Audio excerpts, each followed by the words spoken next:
She's not breathing. Reaper's voice shattered the December night as his flashlight found her. 19 years old, lips gray as ash, ice crystals glittering in her hair like a death shroud. The homeless girl everyone had walked past for 16 hours lay crumpled behind Murphy's diner, her heart barely beating 30 times per minute. Within seconds, 5 Hell's Angels crashed into that alley, their boots pounding frozen concrete. What the next 2 hours would reveal: a trafficking ring, corrupt cops, and 180 bikers willing to risk everything would tear Billings, Montana apart and force America to see who the real monsters were. Hit subscribe now and comment your city below, because this story will challenge everything you thought you knew about heroes, and you need to hear how it ends. Marcus Reaper Thompson hadn't planned to check the alley. Hell, he hadn't planned much beyond getting his brothers through Billings without incident, distributing toys to kids who needed Christmas miracles, and riding back to Missoula before the roads iced over completely.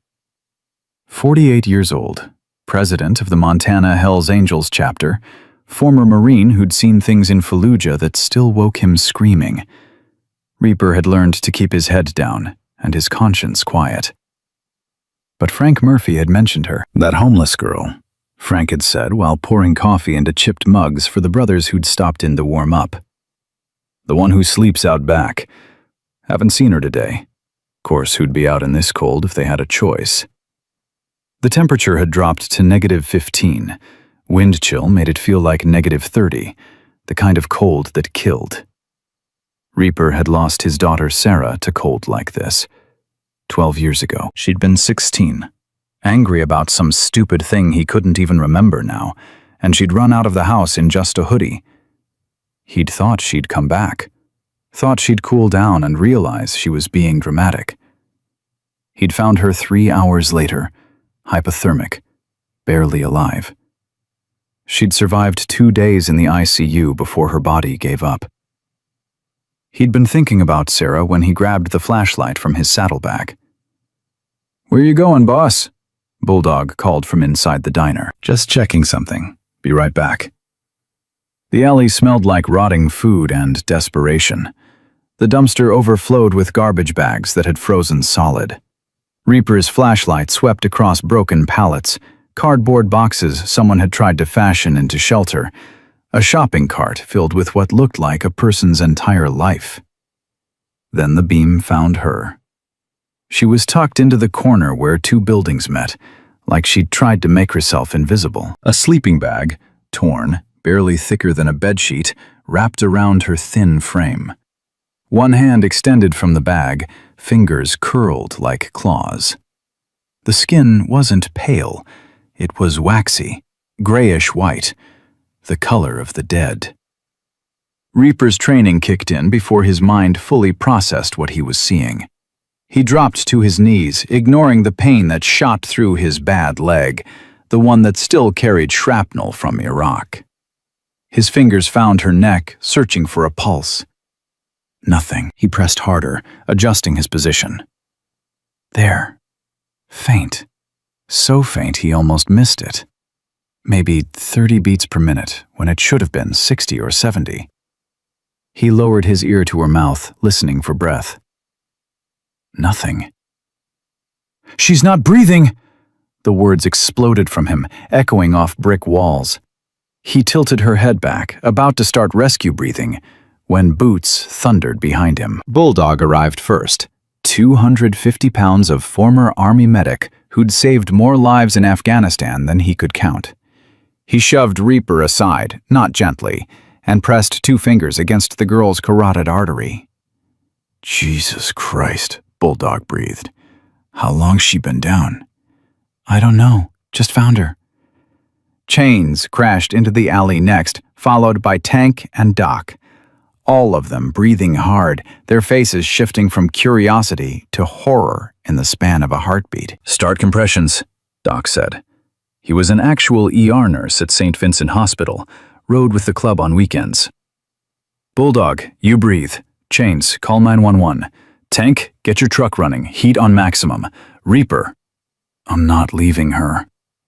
Doc locked eyes with him. They'd ridden together for 15 years.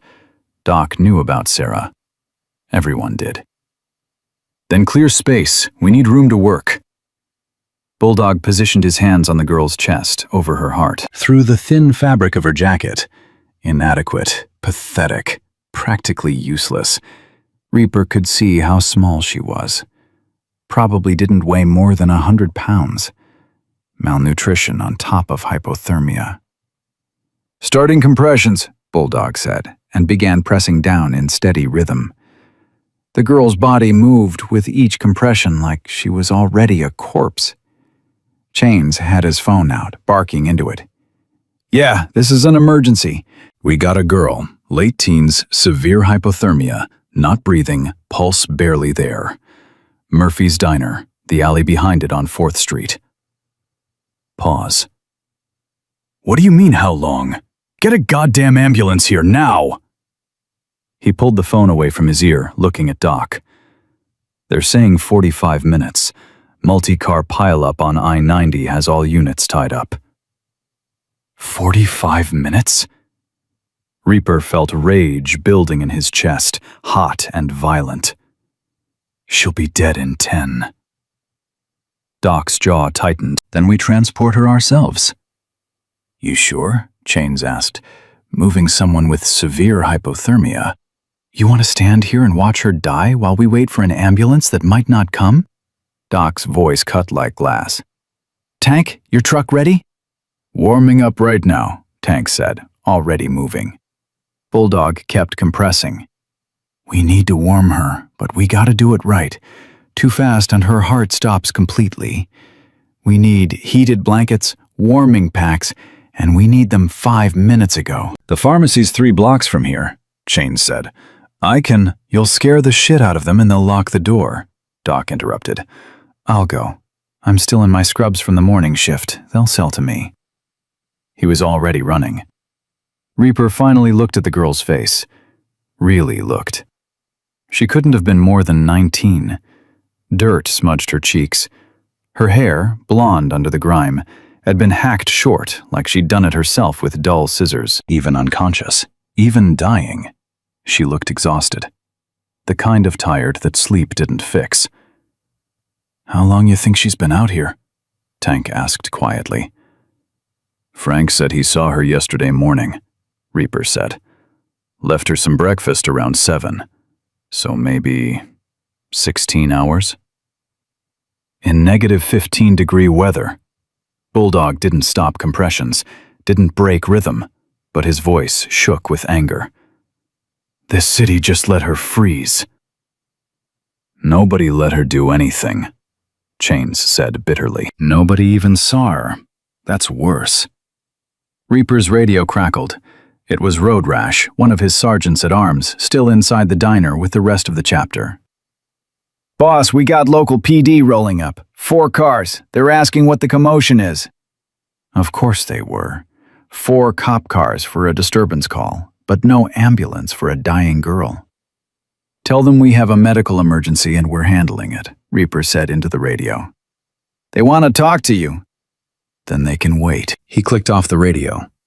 Bulldog switched positions with Tank, who took over compressions while Bulldog checked the girl's core temperature with a digital thermometer from his first aid kit. 84 degrees, he said grimly. "Normal's 98.6. She's in severe hypothermia." Doc came sprinting back into the alley, arms loaded with silver thermal blankets and chemical heating packs. Behind him, a teenage pharmacy tech followed, carrying more supplies. "This is everything we had," the kid said, eyes wide as he took in the scene. The nearly dead girl, the bikers surrounding her, the organized chaos. Is she gonna make it?" "Not if you stand there asking questions," Doc snapped. "Tear open those heating packs. We need 4 of them activated, now." The kid moved. Doc knelt beside the girl, gently removing her pathetic sleeping bag. Underneath, she wore jeans so thin they might as well have been paper, and a hoodie that had more holes than fabric. No gloves. Her boots, sneakers really, had separated from their soles. "Jesus," someone whispered. They wrapped her in thermal blankets, placed heating packs against her torso, under her arms, at her neck, not on her arms and legs. Warming the extremities first could send cold blood rushing back to her heart and stop it completely. "We need to move her to the truck," Doc said. "Tank, you drive. Bulldog, you're in back with me and her. We keep doing compressions all the way to St. Vincent." "I'm coming," Reaper said. Doc nodded. He'd expected that. Tank, 6'4" and built like his name suggested, lifted the girl as gently as if she were made of glass. She didn't weigh anything. A child's weight. Her head lolled against his chest. They emerged from the alley into the parking lot where 180 Hells Angels waited beside their motorcycles, engines rumbling. The local cops, 4 of them, led by Chief Raymond Porter, stood near their cruisers, hands hovering near their weapons. Chief Porter stepped forward. He was in his late 50s, soft around the middle, with a politician's smile that didn't reach his eyes. "Gentlemen, we got a call about a disturbance." "Medical emergency," Reaper said flatly. "We're transporting to St. Vincent. You want to help? You can clear traffic." Porter's gaze dropped to the girl in Tank's arms. For just a second, something flickered across his face. Recognition? Reaper couldn't tell. "That's the homeless girl who's been squatting behind Murphy's," one of the other cops said. "She has a name," Frank Murphy called from the diner doorway. He'd followed them out. Lily Martinez. And she's been sleeping there because your department shut down the overflow shelter last month for code violations." Porter's face hardened. "Mr. Murphy, this isn't the time." "When is the time, Chief? When she's dead?" "Oh, wait. She almost is." "We're leaving," Reaper announced. "Tank, get her in the truck. Doc, Bulldog, with him. The rest of you, we're escorting them to the hospital. Anyone tries to stop us, they go through all 180 of us." The brothers mounted their bikes in perfect synchronization. Engines roared. The sound shook windows. Chief Porter opened his mouth, probably to cite some ordinance about noise or traffic or whatever gave him power, but Reaper was already moving.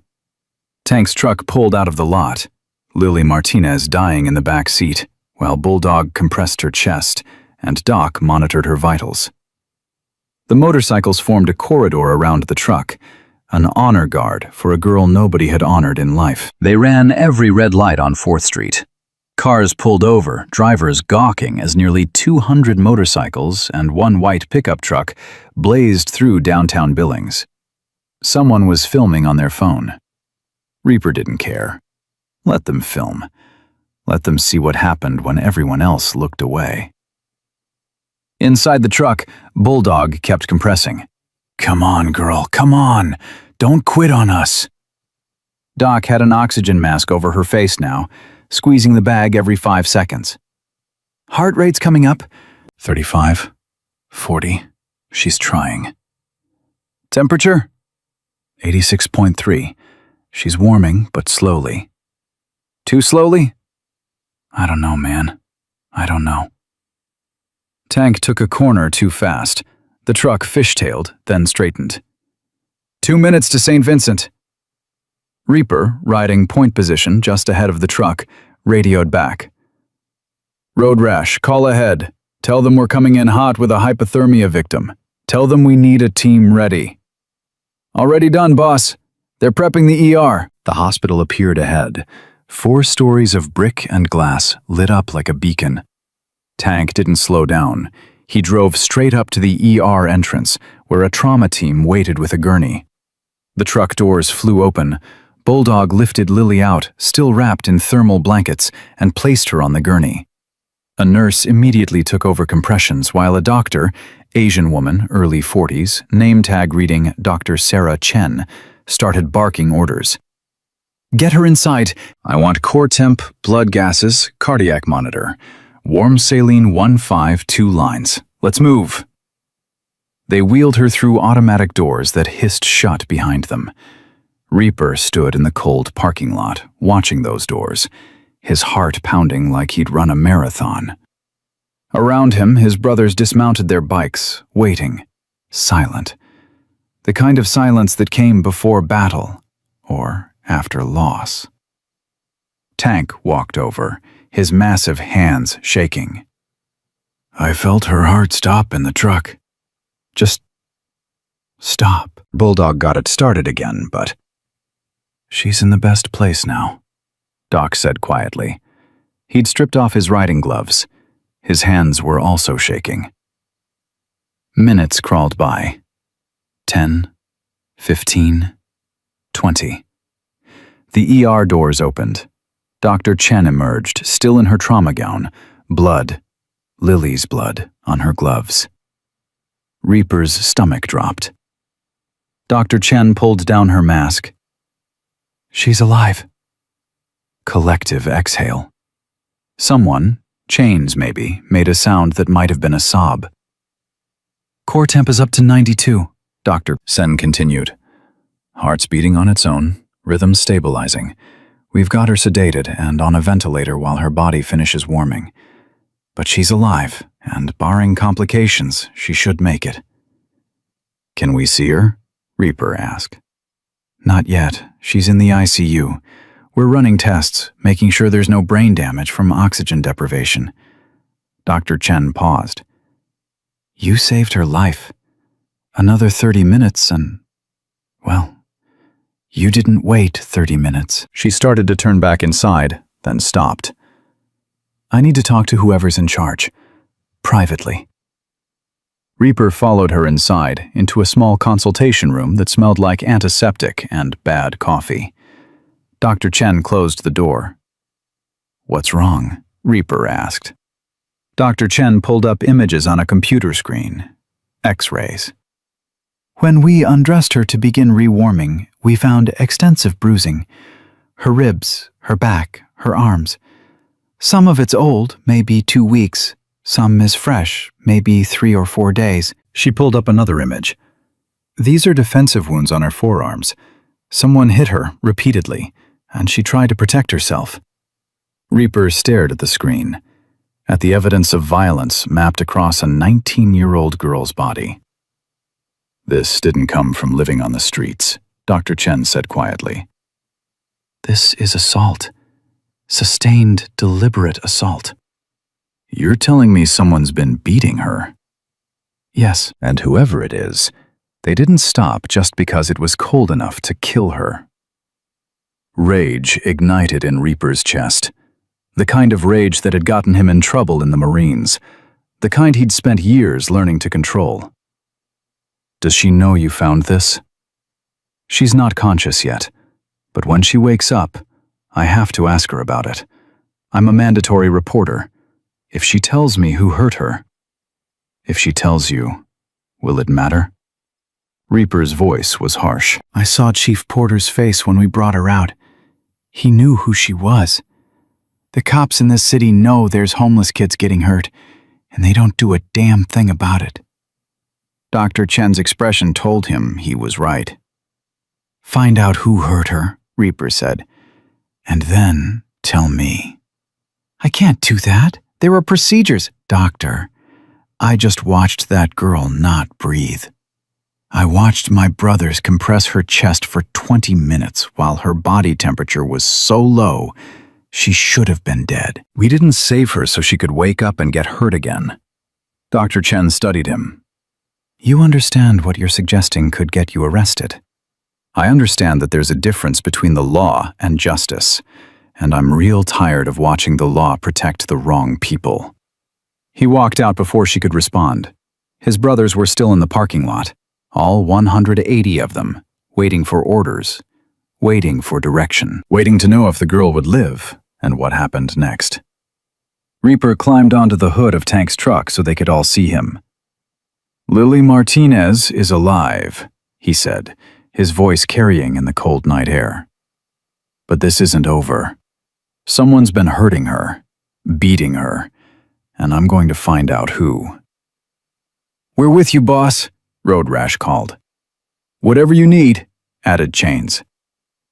Reaper looked at his brothers, men from every walk of life, every background, veterans and construction workers, nurses and mechanics, teachers and ex-cons. Men who'd chosen the Brotherhood because they'd been rejected everywhere else. Men who knew what it felt like to be invisible, to be judged by their appearance instead of their actions. "We're going to protect her," Reaper said. "And we're going to make sure whoever did this answers for it. But we do this right. We do this smart. Because if we screw up, we prove every bad thing this town thinks about us, and Lily loses." "How do you want to play it?" Doc asked. "First, we get information. Chains, you used to be a cop. You know how to ask questions without raising alarms. Find out what you can about Lily Martinez, where she came from, how long she's been on the streets, who she's been seen with. Talk to the other homeless folks. They'll know things the cops don't." Chains nodded. "Tank, I want security on her hospital room. Rotating shifts, 2 brothers at all times. No one gets near her without going through us." "Done. The rest of you, we're staying in Billings until this is finished. I know some of you have jobs to get back to, families waiting. If you need to leave, no hard feelings. But I'm seeing this through." No one moved. No one left. Of course they didn't. They were Hell's Angels, and they'd just found their mission. Inside the ICU, Lily Martinez's heart beat steady and strong, unaware that 180 men had just sworn to protect her. Unaware that her nearly dying had just changed everything. But in a small office inside the Billings Police Department, Chief Raymond Porter was making a phone call he didn't want to make. "We have a problem," he said when the line picked up. "The Martinez girl didn't die." The voice on the other end swore viciously. "It's worse," Porter continued. "The Hell's Angels saved her. They're asking questions. If she talks, then make sure she doesn't," the voice snapped, "or you're going down with me." The line went dead. Porter sat in his office, staring at the phone, knowing he'd just crossed a line he could never uncross. But he'd crossed so many lines already. What was one more? 3 blocks away, in Tent City under the overpass, a 17-year-old kid named Marcus, everyone called him Little M, heard about Lily. Heard the Hell's Angels had saved her. Heard she was alive. Little M knew what had happened to Lily. Knew who'd hurt her. Knew why. He just didn't know if he had the courage to tell anyone. Not yet. But maybe soon. Because if the Hell's Angels were really asking questions, really trying to protect Lily, maybe someone would finally listen. Maybe someone would finally care. And maybe, just maybe, the nightmare that had terrorized Billings' homeless youth for the past 2 years was about to end. Chains found Little M 2 hours after dawn, huddled in a makeshift tent under the 2nd Avenue overpass. The kid looked like he hadn't slept, which made sense. Nobody slept well in Tent City when the temperature dropped below 0. Chains had seen combat zones that looked more hospitable than this collection of tarps and cardboard boxes that Billings pretended didn't exist. Marcus, right? Chains kept his distance, hands visible. The last thing he wanted was to spook the kid. "People call you Little M?" The boy's eyes darted toward the exit, calculating escape routes. 17, maybe 18, with the kind of wariness that came from too many broken promises. "Depends who's asking." "Name's Chains. I ride with the Hell's Angels. We're the ones who found Lily last night." Something shifted in Little M's face. Not trust, not yet, but maybe the beginning of it. "She alive?" "Yeah, barely. She's at St. Vincent, in the ICU." Little M's shoulders dropped, relief flooding through him so visibly that Chains felt something crack in his chest. This kid had been carrying the weight of thinking his friend was dead. "I need to ask you some questions about Lily," Chains said. "About what happened to her. About who hurt her." "I can't," Little M started, then stopped. His hands were shaking. "You don't understand. If I talk, if anyone finds out, then you end up like Lily. or worse. Chains sat down on a concrete barrier, making himself smaller, less threatening. 20 years as a cop had taught him how to read people. This kid was terrified. How long's it been going on? Little M's jaw worked like he was chewing words he couldn't spit out. Finally, he said, 2 years, maybe longer. I've only been on the streets for 8 months, so I don't know what it was like before. Who is it? His name's Derek. Derek Vaughn. The name came out like poison. His dad's on the city council. Real important guy, apparently. Derek likes to remind us of that. Likes to remind us that nobody gives a damn what happens to kids like us. Chains pulled out his phone, started taking notes. What's Derek do? Protection racket. That's what he calls it. Says if we want to stay in certain spots, the ones that aren't completely exposed, the ones where we won't freeze, we pay him $20 a week. And if you don't pay? Little N lifted his shirt. Bruises covered his ribs, purple and yellow, in various stages of healing. He's got friends, 3 or 4 guys who like hurting people. They come around every Friday night. You either have the money or you don't. Lily didn't have it. Lily told him to go to hell. Little M's voice cracked. 3 weeks ago. She said she'd rather freeze than give money to a trust fund kid playing gangster. Derek laughed, said she'd regret it. Last Friday, his guys caught her alone behind the library. They beat her pretty bad. She couldn't even stand upright for 2 days. Chain's hand tightened on his phone. You see this happen? No, but Sarah did. Sarah Chen. Wait, different Sarah. Sarah Williams. She's 16, been out here since her stepdad kicked her out for being gay. She tried to help Lily, and they hit her too. Broke her wrist.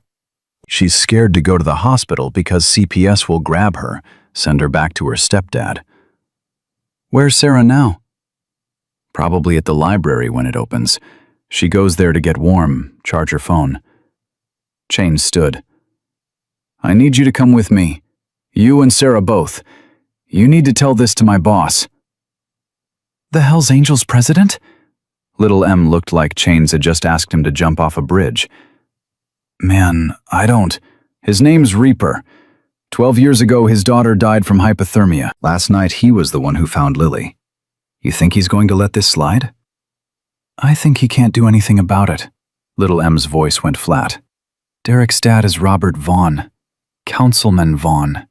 The guy who pushed through the Clean Streets initiative that shut down the overflow shelter. The guy who made it illegal to panhandle within 500 feet of any business. You know who his brother-in-law is? Chief of Police Raymond Porter. And there it was, the piece that made everything make sense.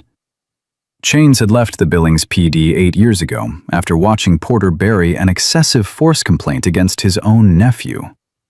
Chains had tried to go through proper channels, tried to do things by the book. Porter had made sure Chain's career ended in disgrace. A planted evidence accusation that couldn't be proven, but couldn't be disproven either. Chains had resigned rather than face a rigged investigation. He'd thought he'd left that corruption behind. Apparently, it had only gotten worse. All the more reason you need to talk to Reaper, Chains said. Porter can't touch what he can't hide, and we're really good at making noise. At St. Vincent Hospital, Tank and Bulldog stood guard outside Lily's ICU room like sentries at a fortress gate. Tank drank his 4th coffee of the morning, while Bulldog scrolled through his phone, reading news coverage of the rescue. We're trending on Twitter, Bulldog said. Someone posted video of us escorting the truck to the hospital. Hell's Angels save dying homeless girl. It's got 3 million views already. Porter's going to love that, Tank muttered. Porter can kiss my... The ICU doors swung open. Dr. Sarah Chen emerged, looking like she'd been awake for 36 hours straight. Probably had been. She's awake, Dr. Chen said, and she's asking for whoever found her. Reaper had been sitting in the waiting room, staring at terrible coffee he wasn't drinking. He was on his feet before Dr. Chen finished the sentence. How is she? Vitals are stable. Core temperature is normal. We did an MRI. No brain damage. Physically, she's going to recover. Dr. Chen paused. Psychologically, that's a different story. She's traumatized. Deeply. And when I asked her about the bruises, she won't talk. She won't confirm or deny. But Reaper, those injuries didn't come from falling. I've seen enough assault victims to know the difference. Let me talk to her. Dr. Chen hesitated. She's fragile right now. If you push too hard, I won't. Through the window, Reaper could see her, propped up on pillows, an IV in her arm, oxygen cannula in her nose. She looked even smaller in the hospital bed than she had in that alley. He knocked softly on the doorframe. She turned her head. Her eyes, brown, exhausted, ancient despite her 19 years, locked on him. For a long moment, neither spoke. Then Lily said, her voice barely above a whisper. "You're the one who found me." "Yeah." "Why?" The question hit him harder than he'd expected. Why what? Why did you look? Everyone else just walks past, acts like we're invisible. Why'd you look? Reaper pulled a chair close to her bed, sat down slowly.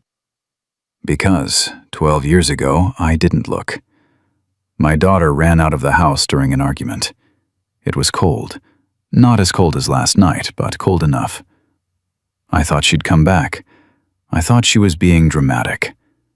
I didn't look for her until it was too late. Lily's eyes filled with tears. She died? Yeah. Hypothermia, just like you almost did. Her name was Sarah. She was 16. I'm sorry. I'm not telling you this to make you feel bad. I'm telling you because you asked why I looked. I looked because I learned what happens when you don't, and I'm not making that mistake again. A tear slid down Lily's cheek. I don't know how to thank you. You don't have to thank me. You just have to let us help you. Really help you. Not just save your life, but make it so you're not sleeping in alleys anymore. She shook her head, a tiny movement. You can't fix this. Nobody can. Try me. I'm serious. You don't understand how things work here. The system isn't broken. It's working exactly how it's supposed to work, to keep people like me invisible until we disappear. Then we change the system. Lily laughed, a bitter sound. With what? Good intentions? I've been trying to get off the streets for 8 months. You know how many job applications I've filled out? 73. You know how many called me back? 0. Because I don't have an address. Because I don't have clean clothes for an interview. Because I smell like the streets no matter how many times I wash in public bathroom sinks. Reaper leaned forward. What if you had an address? What if you had clean clothes? What if you had people backing you up? Then I'd still have Derek Vaughn's people beating the hell out of me every time I step outside. The name hung in the air like a curse. Derek Vaughn, Reaper repeated slowly. Councilman Robert Vaughn's son. Lily's face went pale. I shouldn't have said that. Too late. You said it. And now we're going to do something about it. No. Lily tried to sit up, winced as pain shot through her ribs. You don't understand. Derek's untouchable. His father owns this city. Chief Porter is his uncle by marriage. The last kid who tried to file charges against Derek, his name was Tommy Chen. He was 14. They found him in the river 3 days later. Officially ruled a suicide. When was this? Last year, April. Reaper felt ice slide down his spine. Dr. Chen, the doctor treating you. Is she related? Tommy's sister. She became a doctor to help people. Derek hurts. But there's only so much she can do when the system protects him.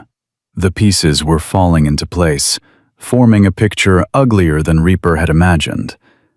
This wasn't just street-level violence.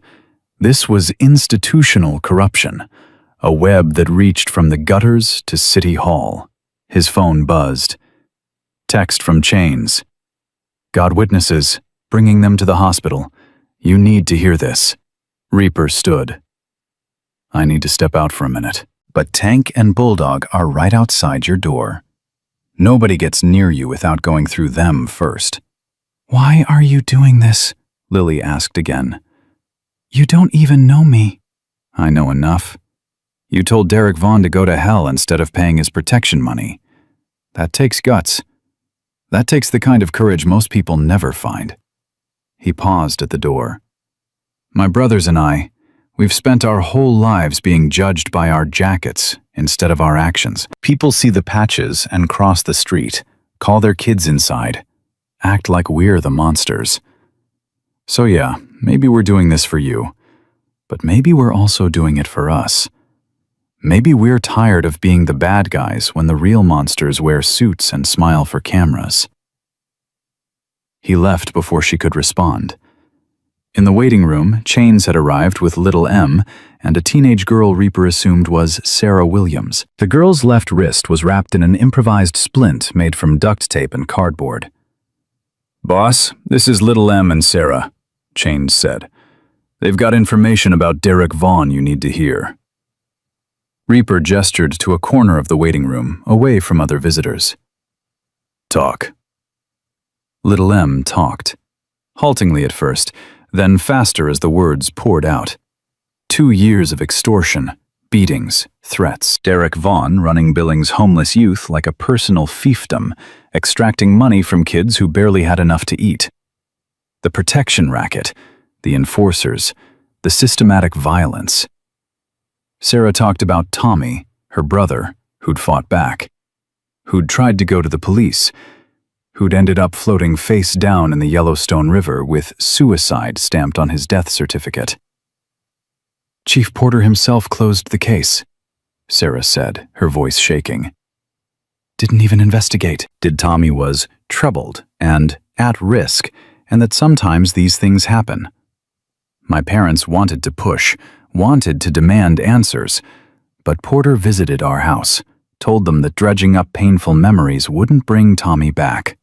Told them that sometimes accepting tragedy was the healthiest thing for a family." "That's not what he meant," Chains said quietly. "No, what he meant was, shut up or you're next." Sarah wiped her eyes with her good hand. "My sister Sarah, Dr. Chen. She's the only one who kept fighting. She can't prove Tommy was murdered, but she knows. We all know." Reaper looked at Chains. "You used to be a cop.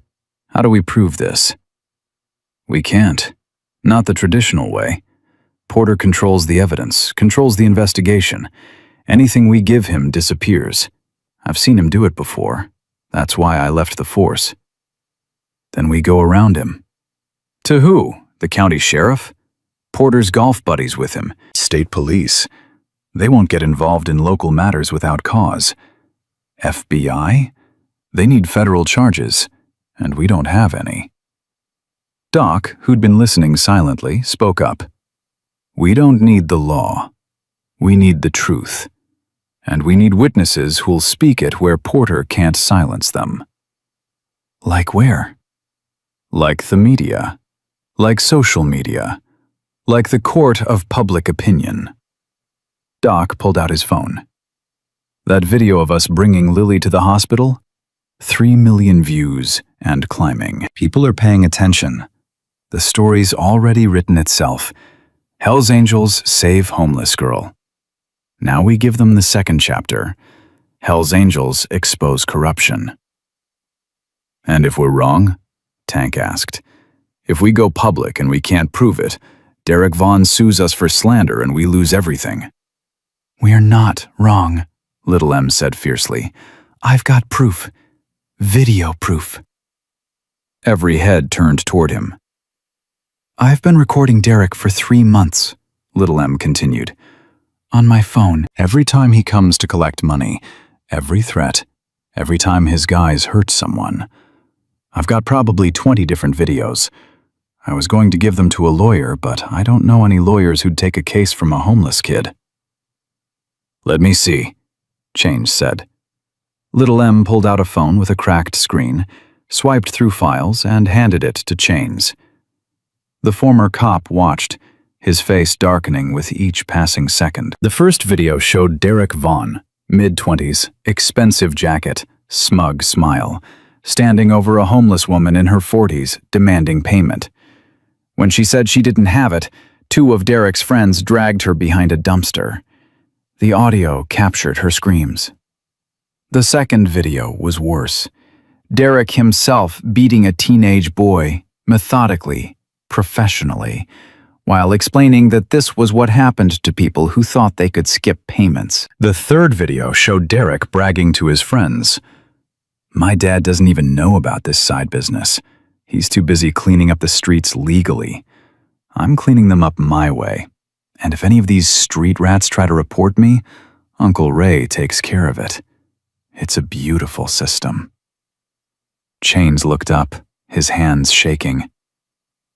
This is enough. This is more than enough.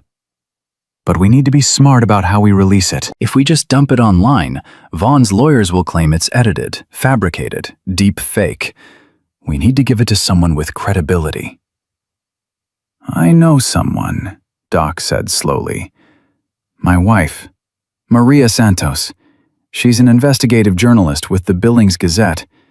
She's been trying to write about homeless issues for years, but her editors keep killing the stories. This is the kind of evidence that can't be ignored. Will she run it? Reaper asked. If I ask her to? Yeah. But it needs to be airtight. We need Lily's testimony, Little M's videos, medical evidence from Dr. Chen, and we need to be ready for the blowback, because the second this goes public, Vaughn will come at us with everything he's got. Reaper's phone rang. The screen showed an unknown number. He answered. Mr. Thompson. A man's voice, smooth and confident. This is Councilman Robert Vaughn. I believe we need to talk about the unfortunate situation involving my son and some false accusations that are apparently circulating. Reaper's blood went cold. How'd you get this number? I have resources. More importantly, I have information. I know you and your motorcycle club saved a young woman last night. Admirable, truly. But I also know that certain individuals are making slanderous claims about my family, claims that could result in serious legal consequences. Is that a threat? It's friendly advice. My son Derek is a graduate student at MSU, a volunteer at the youth center, a pillar of this community. If homeless individuals with a history of mental illness and substance abuse start making wild accusations, well, people understand that desperate people sometimes say desperate things. Derek beat Lily Martinez half to death. I have no idea who that is, but I do know that my son was in Bozeman all last week, attending classes. I have witness statements confirming that. From professors, classmates, very credible people. Vaughn's voice hardened. Here's what's going to happen, Mr. Thompson. You and your friends are going to leave Billings. You're going to stop asking questions. And in return, I won't press charges for the intimidation tactics your gang employed against law enforcement last night. We escorted a dying girl to the hospital. You created a public disturbance, violated traffic laws, and threatened police officers, all of which I'm willing to overlook if you leave quietly. And if we don't, then I make phone calls to the ATF, FBI, DEA. I'm sure your motorcycle club is very law-abiding, but agencies like that can always find something to investigate. Asset seizure, RICO charges, conspiracy. It doesn't matter if they convict you. The investigation alone will destroy your club. Can you afford lawyers for 180 members? Can you keep your legitimate businesses running while federal agents tear them apart? Reaper looked at his brothers, at little M and Sarah, at the ICU doors behind which Lily was fighting to stay alive. I'm not leaving, he said. That's unfortunate. You have 24 hours to reconsider. The line went dead. "What'd he say?" Chains asked. Reaper told them. Doc whistled low. "He's not bluffing. Robert Vaughn has connections. If he makes those calls, let him make them. We've got nothing to hide." "We've got plenty to hide," Bulldog interjected. "Half our brothers have priors, some are on parole. An investigation would expose Derek Vaughn for what he is," Reaper interrupted. "Yeah, it'll hurt. But what's the alternative? We let him keep terrorizing kids because we're scared of the consequences?" "That's not fair, boss," Tank said quietly. "You're asking everyone to put everything on the line. Their jobs, their families, their freedom. For a girl most of them never met. I'm not asking, I'm doing. Anyone who wants to leave can leave. No judgment. But I'm seeing this through." Silence fell over the waiting room. Then Doc said, "I'm in." "Me too," Chains added. "Hell with it. I'm in," Bulldog muttered. One by one, they committed. All of them. Even the ones with the most to lose. Little M stared at them like they were crazy. "You'd really risk everything? For us?" "Not just for you," Reaper said. "For the idea that maybe, just once, the people with power don't get to destroy the powerless and walk away clean." His phone buzzed again. Text from an unknown number. "Your daughter Sarah would be ashamed of what you've become." Reaper deleted it without responding, but his hands shook. Vaughn was playing dirty, which meant they were getting close to something he desperately wanted hidden. "We move now," Reaper said. "Doc, get your wife. Chains, make copies of those videos, multiple backups, multiple locations. Tank, Bulldog, I want security doubled on Lily's room. Little M, Sarah, you're staying with us until this is over. We've got rooms at the extended stay on 4th Street. You'll be safe there." "What about you?" Doc asked. "I'm going to talk to Chief Porter, face to face. Let him know we're not backing down." "That's not smart, boss." "Maybe not, but it's necessary." 20 minutes later, Reaper walked into Billings Police Department headquarters alone. The desk sergeant looked up, did a double take at the Hells Angels patch on his leather cut, and reached for his radio. "I'm here to see Chief Porter," Reaper said calmly. "Tell him Marcus Thompson wants to discuss Derek Vaughn." The sergeant hesitated, then made a call.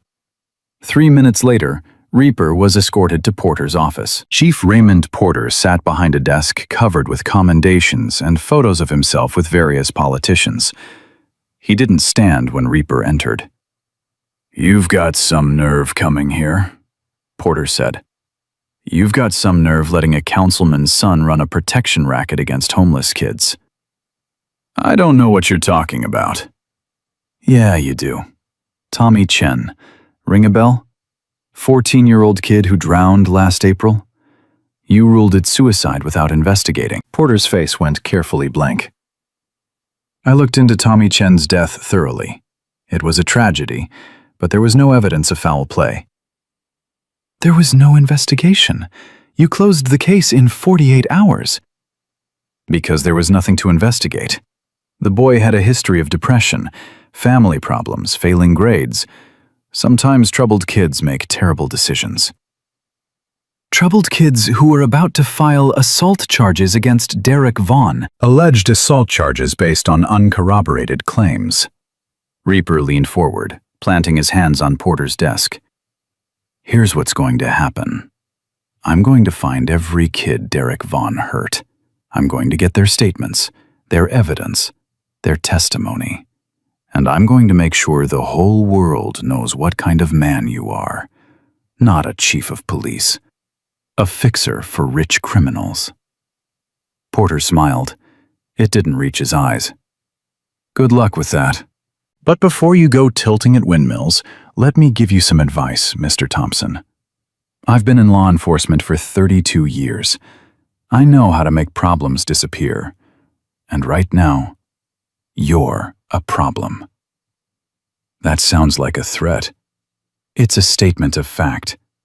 You're interfering with official business, harassing a city councilman's family, spreading defamatory accusations. I could arrest you right now. Probably should. Then do it. Arrest me. See what happens when you try to book the president of a motorcycle club for asking questions about dead kids. They stared at each other. Finally, Porter said, "Get out of my office."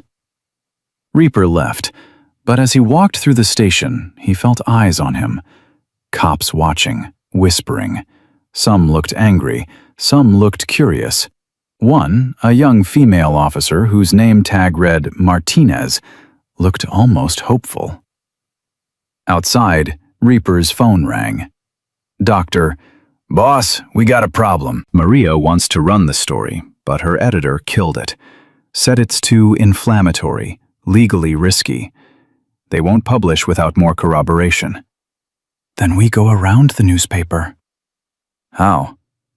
Reaper thought about the video that had already gone viral, thought about social media, about the power of the truth when you shouted it loud enough that silence became impossible. We tell the story ourselves. Live stream. No editors, no lawyers, no corporate filters. Just Lily, little M, Sarah, and the truth. That's risky. Everything about this is risky, but at least this way we control the narrative. He headed back to the hospital, where Lily waited behind guarded doors, where witnesses gathered evidence, where 180 men prepared for a war they couldn't afford to lose. And in his office, Chief Raymond Porter made a phone call he'd made too many times before. "We need to handle this permanently," he told Derek Vaughn. "The Martinez girl can't testify. Make it look like complications from the hypothermia. Dr. Chen won't question it. She's one doctor against a whole system. What about the hellsangels? Leave them to me." Derek Vaughn arrived at St. Vincent Hospital at 3 in the afternoon, dressed like he belonged there. Pressed khakis, button-down shirt, visitor badge that said community volunteer. He'd learned years ago that confidence and the right clothes could get you almost anywhere. Tank spotted him first. The massive biker was leaning against the wall outside Lily's ICU room, scrolling through his phone, when something made him look up. Maybe instinct. Maybe the way Derek moved. Too purposeful, too focused. "Can I help you?" Tank straightened to his full height, 6'4" of solid muscle. Derek smiled his practiced smile. "Just visiting patients. I volunteer with the youth outreach program." "Which patient?" "Actually, I heard about the young woman who was brought in last night, the homeless girl. I wanted to see if there was anything our program could do to help." Tank's eyes narrowed. "Name?" "Derek Vaughn." He extended his hand. Tank didn't shake it. "Lily's not taking visitors." "I'm not really a visitor. I'm a community resource. If she needs housing assistance, job placement, counseling services, she's got everything she needs." Derek's smile tightened. "I don't think you understand. My father is Councilman Robert Vaughn. We have connections that could really help this girl get back on her feet." "Yeah, I bet you do." Tank crossed his arms. "But she's still not taking visitors. Doctor's orders." "Then maybe I could speak with her doctor. Dr. Chen, I believe?" "Dr. Chen's busy." They stared at each other. Derek's smile never wavered, but something cold flickered in his eyes. Tank had seen that look before, in Afghanistan, in the eyes of men who killed without conscience. "You know what's interesting?" Derek said conversationally. "I've been researching your motorcycle club. The Montana Hells Angels have quite a history. Several members with criminal records, outstanding warrants, parole violations. Makes you wonder what you're all really doing here." "Saving lives. What are you doing here?" Derek's smile finally dropped. "Delivering a message. Tell your president that interfering in family business has consequences. My father is a patient man, but his patience has limits." "That a threat?" "It's friendly advice." Derek turned to leave, then paused. Oh, and Tank? That's your nickname, right? I know where your ex-wife lives, where your daughter goes to school. 3rd grade at Jefferson Elementary, Mrs. Patterson's class. She's a cute kid. Blonde hair, likes to wear that pink backpack with the unicorn on it. Tank's fist was moving before his brain caught up. He grabbed Derek by the collar, slammed him against the wall hard enough to rattle the artwork. You go anywhere near my daughter. What? You'll beat me up in a hospital hallway? With cameras watching? Derek's voice was calm despite being pinned. Go ahead. Assault a city councilman's son. See how that works out for you. Bulldog appeared from around the corner, grabbed Tank's arm. Don't. He wants you to hit him. Tank released Derek slowly, every muscle screaming to do the opposite. Derek straightened his shirt, still smiling. Smart friend you've got there. You should listen to him. He walked away without looking back. Tank's hands shook. He threatened my daughter. I know, but if you'd hit him, you'd be in cuffs right now, and he'd have exactly what he wanted, one of us out of the way. Bulldog pulled out his phone. I'm calling Reaper. We need to move the kids somewhere safer than the extended stay, and we need to do it now. Inside Lily's room, she'd heard the confrontation through the door. Her heart monitor spiked, beeping frantically. A nurse rushed in. Lily, what's wrong? Are you in pain? He was here. Lily's voice cracked. Derek was here. Oh God, he knows where I am. He's going to... Nobody's getting to you. You saw those men outside? They're not leaving. You don't understand. Derek always gets what he wants. Always. And right now, he wants me quiet. The nurse, an older woman with kind eyes whose name tag read Sandra, sat on the edge of the bed. Honey, I've worked in this ICU for 23 years. I've seen a lot of scared people, but I've never seen anyone with 180 bikers standing guard. You're safe here. No one's safe from him. Ask Tommy Chen. Oh, wait, you can't. He's dead. Sandra's expression changed. Tommy Chen? Dr. Chen's brother? Yeah. He tried to stand up to Derek, tried to report him. They found him in the river. I remember that. I remember Sarah, Dr. Chen. She was devastated. The police said it was suicide, but she never believed it. It wasn't suicide. It was murder. And I'm next if Derek gets to me. Sandra stood, walked to the door, and said something to Tank that Lily couldn't hear. Then she came back, pulled up a chair close to the bed. I need to tell you something, Sandra said quietly.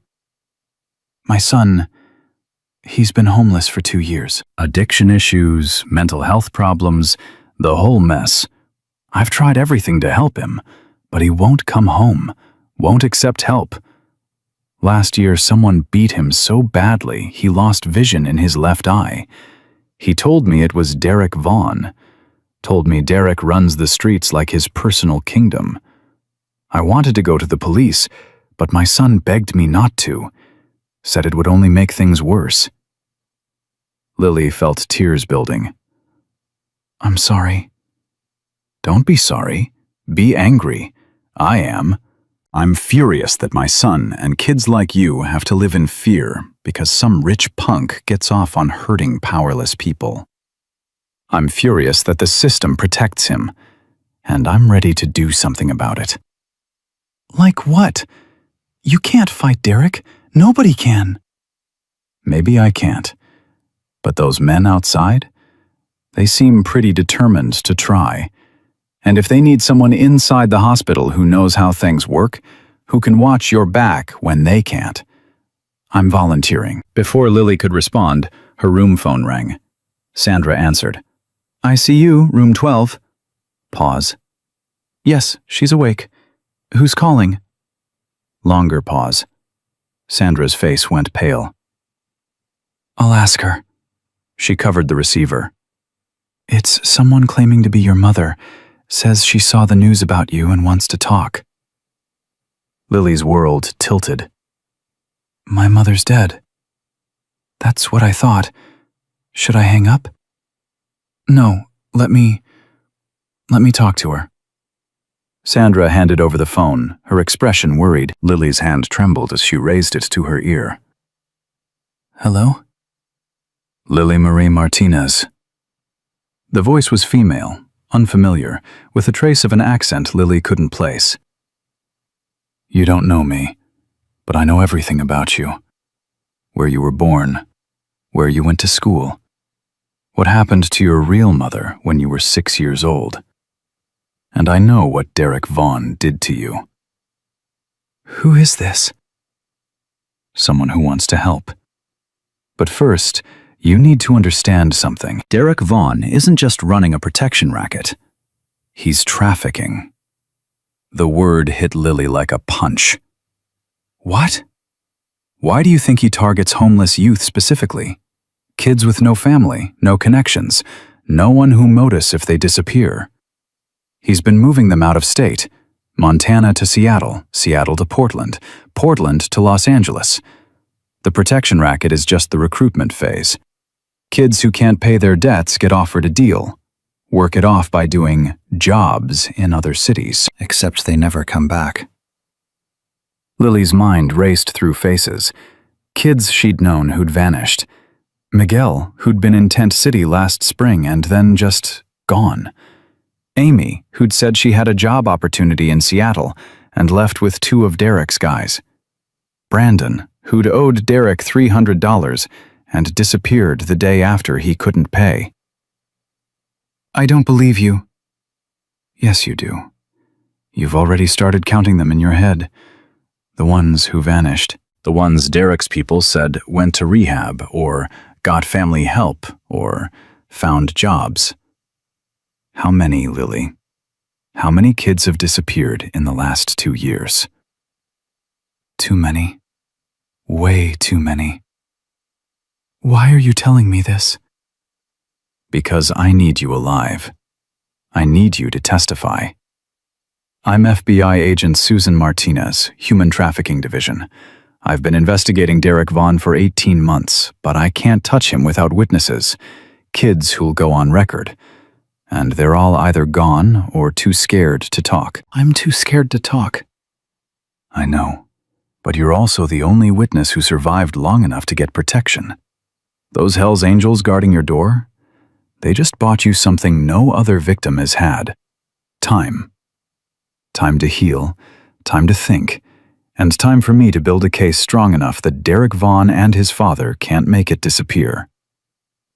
His father knows? Silence on the line. Then, Robert Vaughn doesn't know about the trafficking. I don't think he does, but he knows his son is violent.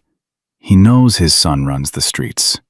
And he covers for him anyway because political careers can't survive scandal. Why should I trust you? How do I even know you're really FBI? You don't. But in about 30 seconds, 2 agents are going to walk into your room and show you credentials. And then we're going to have a very serious conversation about whether you want Derek Vaughn to keep destroying lives, or whether you want to be the one who stops him. The line went dead. Lily stared at Sandra. Did that just... The ICU doors opened. 2 people in dark suits walked purposefully toward her room. Tank moved to block them, but one of them, a black woman in her 40s, held up a badge. FBI, we need to speak with Lily Martinez. Tank looked at the badge, then at Bulldog. Get Reaper, now. Agent Martinez and her partner, a younger Latino man introduced as Agent Rodriguez, entered Lily's room with the careful deliberation of people who knew they were walking into a volatile situation. Ms. Martinez, I'm Special Agent Susan Martinez. No relation, though the name coincidence is interesting. She pulled up a chair, sat at eye level with Lily. I know you're scared. I know you've been through hell. And I know the last thing you want to do is relive any of it. But I need to ask you some questions. About Derek. About Derek, his operation, and everyone involved. I also need to tell you that you're in danger. Serious danger. Derek knows you're alive. He knows you're talking to people. And based on our surveillance, he's planning to eliminate that problem. Surveillance? You've been watching him? For 18 months, since a tip came in about missing homeless youth, we've documented his protection racket, tracked money flowing through shell companies his father set up, identified at least 12 victims who've been moved out of state. But we don't have enough for an indictment. Judges want witnesses, living witnesses who can testify. Agent Rodriguez added, "The problem is, most of Derek's victims are either gone or unwilling to talk. The few who did try to come forward, like Tommy Chen, ended up dead before we could protect them. So I'm bait." "You're our best chance at justice," Agent Martinez corrected. "But yes, Derek will come after you, which is why we need to move you to a secure location, federal protection, safe house, round-the-clock security." "What about the Hells Angels?" "What about them?" "They saved my life. They've been protecting me. You want me to just leave them?" Agent Martinez exchanged a look with her partner. "The Hells Angels are civilians, well-meaning civilians, but they don't have the resources or legal authority to protect you from what's coming. Derek's father is already moving pieces on the board. He's making calls to ATF, DEA, trying to trigger investigations into the motorcycle club. Pressure to make them back off." "That's not fair. They didn't do anything wrong." "Fair doesn't matter. Robert Vaughn plays politics like chess. He's going to use every connection he has to neutralize the threat to his son. And those bikers? They're the easiest targets." The door opened. Reaper walked in, followed by Chains, Doc, and Tank. The small ICU room suddenly felt crowded. "Someone want to tell me why the FBI is in my witness's hospital room?" Reaper's voice was calm but edged with steel. Agent Martinez stood. "Your witness? Ms. Martinez is a victim in a federal investigation, which makes her our witness. She was dying in an alley until we found her. That makes her ours." "Mr. Thompson, I understand you have good intentions, but this situation is beyond vigilante justice. We're talking about interstate trafficking, conspiracy, potential RICO charges. This requires federal resources." "Resources like the ones that let Derek Vaughn operate for 2 years while kids disappeared?" Chains stepped forward. "I used to be a cop. I know how federal investigations work. You gather evidence for months, maybe years, building an airtight case while more victims pile up. Meanwhile, Derek walks free." "That's not how—" "Yeah, it is. I've seen it. You want Lily to disappear into witness protection while you dot I's and cross T's? What about the other kids, the ones still on the streets? Who protects them?" Agent Rodriguez said, "We can't protect everyone. We have to prioritize the case over the people." "I know that speech." Chains looked at Reaper. "Boss, we need to talk. Outside." They stepped into the hallway. The rest of the brothers followed, leaving the agents alone with Lily. "What are you thinking?" Reaper asked Chains. "I'm thinking the feds want to take over, and if we let them, Lily disappears and we never see her again. No testimony, no justice, just another sealed case file somewhere." Doc pulled out his phone. "Maria just texted. The Gazette won't run the story, but she's willing to go independent. Start her own blog, post everything, the videos, the interviews, the evidence. It goes live and the story's out there. Can't be buried." "The feds will shut her down," Tank argued, "interfering with an investigation, compromising witnesses, only if they move fast, which they won't. Bureaucracy." Chains grinned without humor. "I know how they work. By the time they get a court order, the story's already viral. Can't unring that bell." Reaper looked back at Lily's room, where the young woman who'd almost frozen to death was now at the center of something much bigger than any of them had anticipated. "Here's what we do," Reaper said. "We give Lily the choice. Feds or us. Federal protection or Hell's Angels protection. But we make sure she knows what each option means. They walked back inside. Agent Martinez was mid-sentence, explaining something about grand juries when Reaper interrupted. Lily, you need to make a decision. Go with the FBI and you'll be safe. Probably. You'll disappear in the witness protection, testify if there's ever a trial, and start over somewhere else with a new name. Or stay with us. We can't offer you federal resources, but we can offer you 180 men who won't let anyone touch you. Your choice. Agent Martinez's face reddened. You can't seriously be offering her this option. You're not law enforcement. You're not trained in witness protection. You're putting her in danger. She's already in danger. Has been for months while you were building your case. That's not fair. Fair is a kid sleeping in negative 15-degree weather because every shelter's full and every system's broken. Fair is Tommy Chen floating in a river with a suicide ruling. Don't talk to me about fair, Agent. Lily's voice, small but firm, cut through the argument. I want to stay. Everyone turned to look at her. I want to stay with the Hell's Angels. They're the only people who've ever actually helped me. Not promised to help. Actually helped. Agent Martinez's expression softened. Lily, I understand loyalty, but sentiment can't stop bullets. It can't stop Derek Vaughn's hired muscle. It can't protect you from... From what? Getting killed? I was already dying. Nobody cared. Nobody looked. These men looked. So yeah, I'll take my chances with them. Agent Rodriguez stepped forward. At least let us coordinate. We share information. We work together. You keep her physically safe. We build the legal case. Compromise. Reaper considered this. Information flows both ways? Within reason. Define reason. We can't compromise an ongoing investigation, but we can share threat assessments, evidence that doesn't compromise sources, and coordinate security.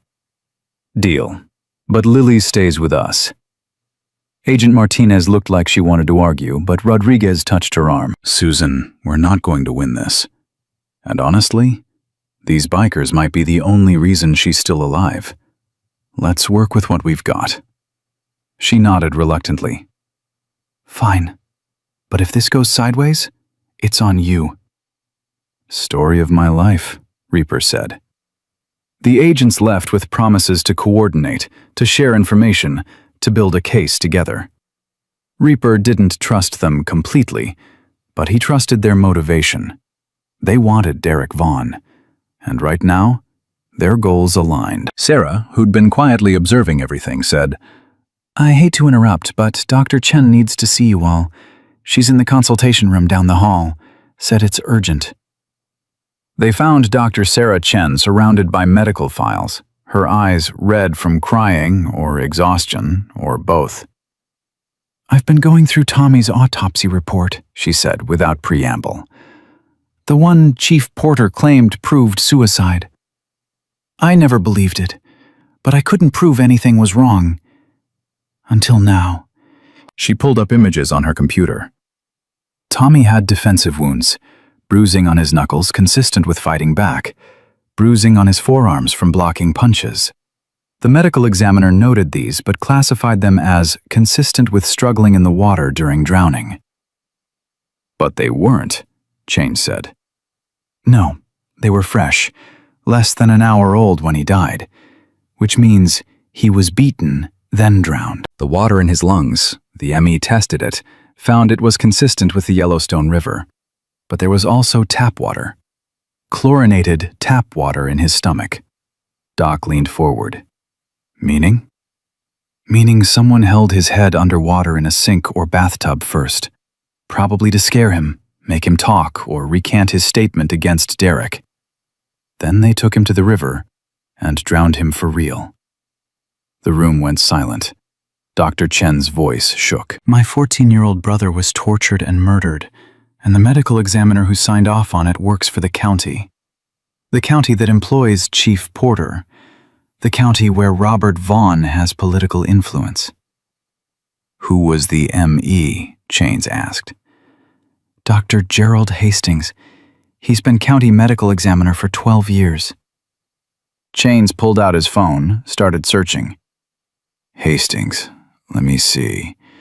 Graduated University of Montana, hired 2012, reappointed 2018 by... He looked up. By a county board that included Robert Vaughn. So Vaughn's got the police and the medical examiner, Tank said. What else? Probably judges, prosecutors, half the city council, Chains said bitterly. This is how corruption works. It's not one bad apple. It's the whole system protecting itself. Reaper's phone buzzed. Text from Little M. Derek's at Tent City. He's looking for Sarah Williams. Says he needs to talk to her about false accusations. People are scared. We need to move, Reaper said. Now. Bulldog, Tank, stay with Lily. Everyone else, we're going to Tent City. They moved fast. 12 motorcycles, engines roaring to life in the hospital parking lot. The ride to the 2nd Avenue overpass took 8 minutes. When they arrived, Tent City was in chaos. Derek Vaughn stood in the center of the encampment, flanked by 3 men built like bouncers. He was holding a baseball bat, tapping it against his palm. I'm looking for Sarah Williams, Derek announced loudly. Someone here knows where she is, and we're not leaving until someone tells us. An elderly homeless man, maybe 60, weathered face, Vietnam veteran jacket, stepped forward. She's not here. Leave these people alone. Derek smiled. What's your name, old man? Frank. Frank Morrison. And I'm telling you to leave. Frank Morrison. Okay, Frank. Here's the thing. Sarah Williams has been telling lies about me. Serious lies. Slander, actually. And I need to set the record straight with her. So either someone tells me where she is, or... He swung the bat. It connected with a tent pole, collapsing someone's shelter. People scattered. Or we start dismantling this whole place until someone remembers where Sarah is. The roar of motorcycles drowned out whatever Derek said next. 12 Hell's Angels rolled into Tent City, surrounding the scene. Reaper dismounted, walking directly toward Derek. The 3 hired muscle moved to intercept, but Chains and Doc flanked Reaper, and the math suddenly changed. 3 against 12. You need to leave, Reaper said quietly. Derek laughed. You're trespassing on public property. I'm a concerned citizen checking on the homeless population. Who's really the problem here? The guy with a baseball bat destroying people's homes. I didn't destroy anything. This tent collapsed on its own. These structures are unsafe, code violations everywhere. If anything, I'm doing the city a service by highlighting the need for cut the politician speech. I know who you are. I know what you do. And I know you're looking for Sarah Williams because she's got evidence against you. Derek's smile didn't waver, but his eyes went cold. Evidence of what? 2 years of assaults, extortion, and Tommy Chen's murder. Careful, Mr. Thompson. Accusing someone of murder is serious business. I hope you have proof. I've got videos. I've got witnesses. I've got medical evidence. And I've got federal agents very interested in having a conversation with you about interstate trafficking. For the first time, Derek's composure cracked. Just for a second, but Reaper saw it. You're bluffing. Try me.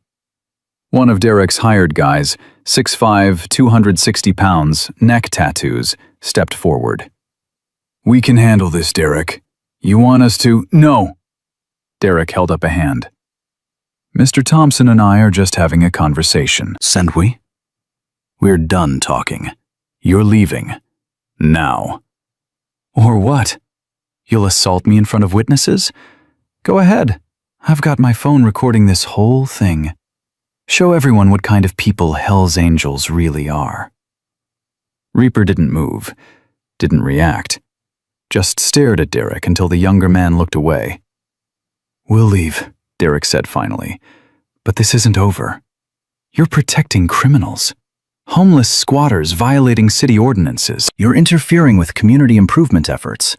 My father's office will be filing complaints, multiple complaints, against your club, against individuals. You'll be defending lawsuits for years."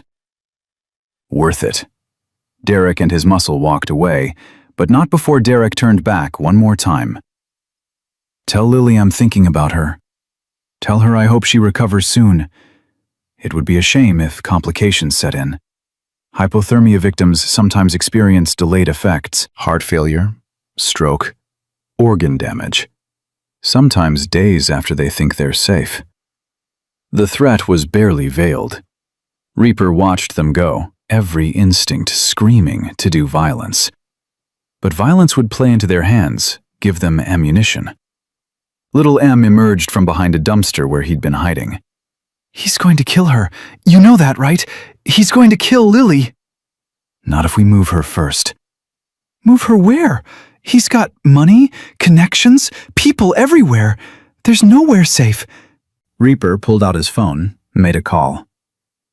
"Road Rash, I need you to organize something. We're moving Lily tonight, not to another hospital, somewhere Derek Vaughn can't reach, somewhere we control completely." "Where you thinking, boss?" "The clubhouse, Missoula. We fortify it, turn it into a fortress, and we dare anyone to try getting through 180 Hell's Angels to get to her." "That's a 3-hour ride." "Then we better get started." Dr. Chen stood in the doorway of Lily's ICU room at 11 that night, her face drawn with exhaustion and something darker. Fear, maybe. Or guilt. "I can't discharge her," she said to Reaper, who'd been coordinating the move to Missoula for the past 6 hours. "Medically she's stable, but moving her this soon could cause complications. Her body's still recovering from severe hypothermia. The stress alone could—" "Derek Vaughn threatened her life in this hospital today," Reaper interrupted. "Staying here could kill her faster than leaving." "I know. I heard what he said. But I'm a doctor. I took an oath." "So did Chief Porter. Look how that turned out." Dr. Chen flinched. They both knew she was thinking about Tommy, about the autopsy report she'd found buried in county records, about the medical examiner who'd signed off on lies.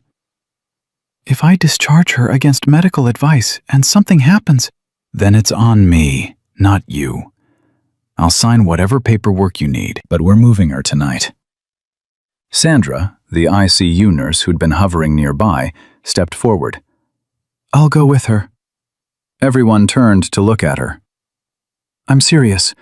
I've got vacation time saved up, 2 weeks, and I know how to monitor post-hypothermia patients. If she's leaving, she needs medical supervision." "Sandra, you can't just—" Dr. Chen started. "Yes, I can. My son's out there on those streets.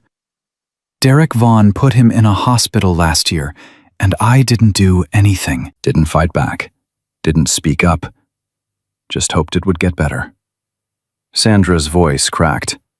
"It didn't get better. It got worse. And now I've got a chance to actually help someone Derek hurt. I'm taking it." Reaper studied the older woman. She was maybe 55, soft around the edges, the kind of person you'd never look at twice. But there was steel in her eyes now. "You understand what you're signing up for. If Vaughn finds out you helped us, he'll come after you." "Let him try. I've already lost my son to the streets. I've got nothing left to lose." "Then pack a bag. We leave in an hour." The transfer happened fast. Lily, still weak but conscious, was moved to a wheelchair. IV bags, medications, monitoring equipment. Sandra coordinated everything with the efficiency of someone who'd spent decades in emergency medicine. Dr. Chen signed discharge papers with shaking hands, knowing she was probably ending her career at St. Vincent, but unable to stop herself. "I'm coming too," Dr. Chen said suddenly. Sarah, no, Sandra started. Tommy was my brother. These people killed him and called it suicide. I'm not sitting on the sidelines anymore. Reaper wanted to argue, wanted to tell her this wasn't her fight. But he recognized the look on her face. He'd seen it in the mirror every day since Sarah died. Grief mixed with rage. Guilt mixed with purpose. Fine, but we move now. They went out through the service entrance. Tank had pulled his truck around back, engine running. Bulldog and Chains flanked them, watching every shadow, every movement. The parking lot was nearly empty at this hour, just a few night shift workers' cars and one black sedan that looked too clean, too official. Feds, Chains muttered, nodding toward the sedan. Agent Martinez stepped out, followed by Rodriguez. She walked directly to Reaper. Going somewhere? Medical transfer. Family emergency. Don't insult my intelligence. You're moving her to your clubhouse in Missoula.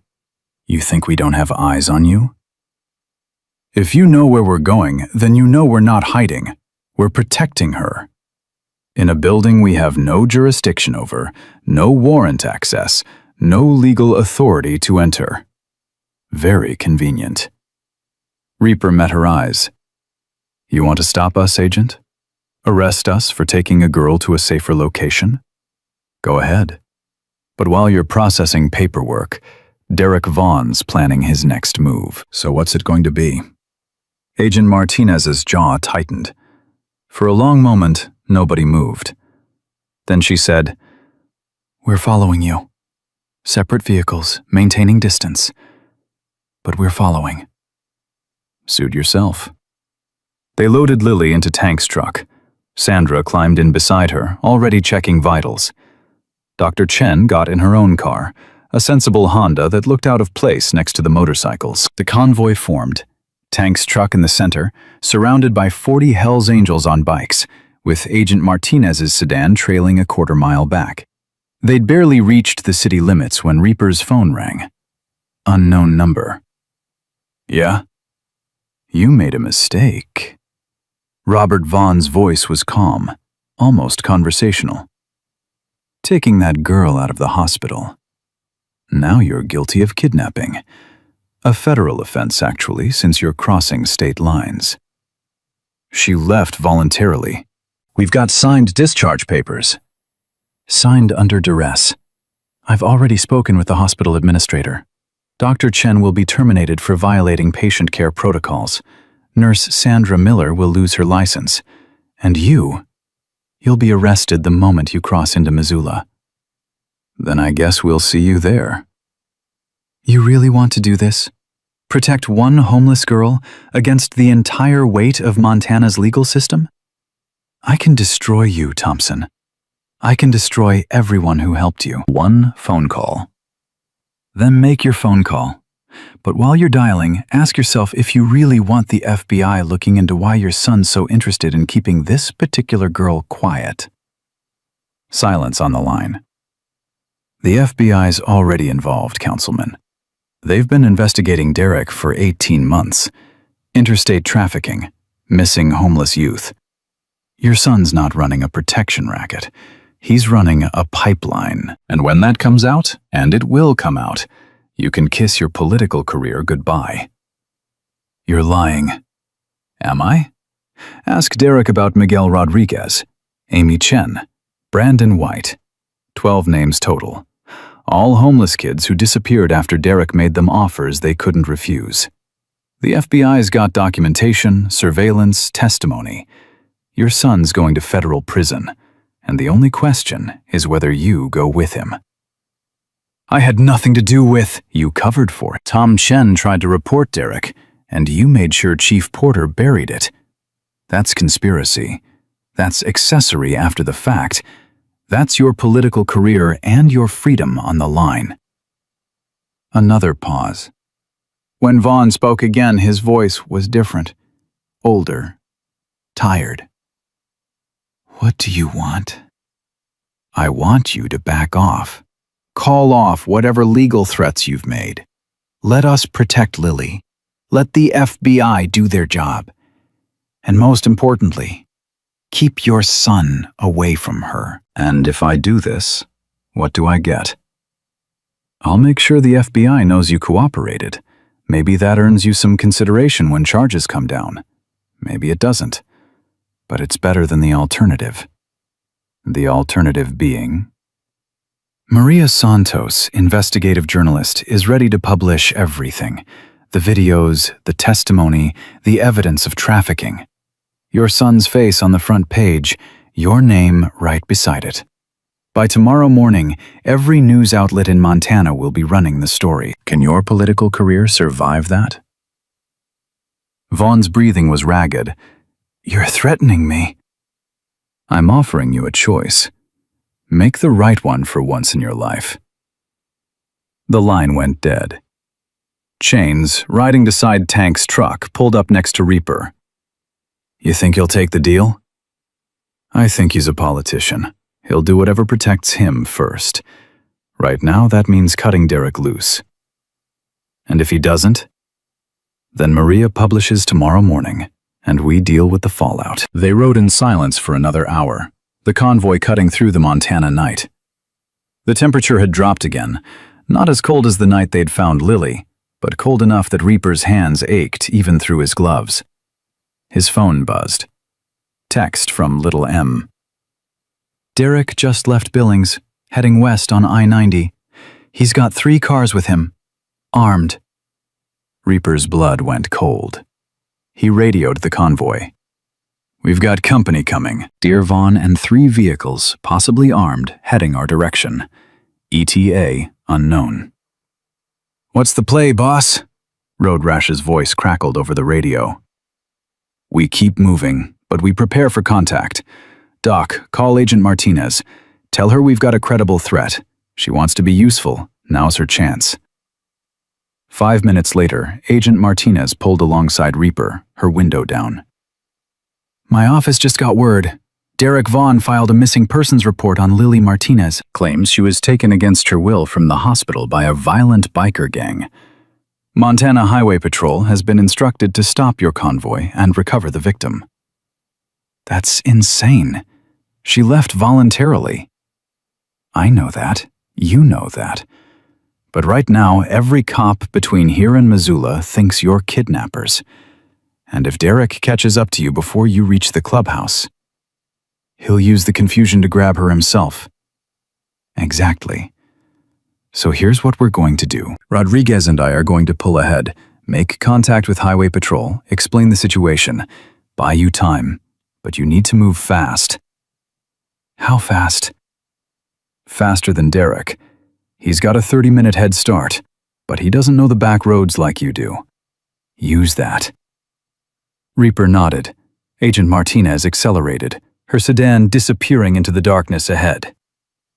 Road Rash, we're going off highway. Take the old mining road exit in 2 miles. It's rougher, takes longer, but Highway Patrol won't be watching it. Copy that, boss. They peeled off the interstate onto a 2-lane road that wound through forest and abandoned mining country.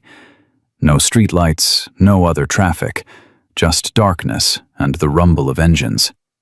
Inside Tank's truck, Lily was crying quietly. Sandra held her hand. I'm sorry, Lily whispered. I'm sorry you're all risking everything for me. I should have just stayed quiet. Should have let Derek. Don't, Sandra said firmly.